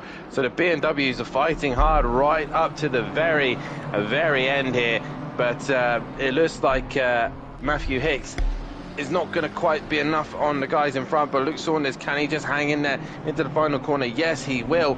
5th place will go his way, and the lead BMW as the 3 of them come home together. Luke Saunders crosses the line in 5th with Steve Beck in 6th and Matthew Hicks in 7th. Guys, get your votes on who you think driver of the day was. Indeed, so get your votes in. I'm just trying to go through and get these results on the board now. So Sam crossed the line 20th, Old Sim Racer crossed the line down in 13th. Robert Smith was P14 in this one. John Gooday was down in 18th place, sadly for him. Graham in the Bentley finished P15. Cranky Duckhead was down in 19th place. Gary Clarble crossed the line P9. Michael here come across the line in the Nissan P11. Playerman in his Porsche was P16. Stephen Millington was 17th place. Not a night for Stephen Millington. Jamie come across the line P12. And considering that the top 3 are all Xbox runners, let's go into the Discord chat and see if we can pick up a conversation with 1 or 2 of them.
Green light, go, go, go.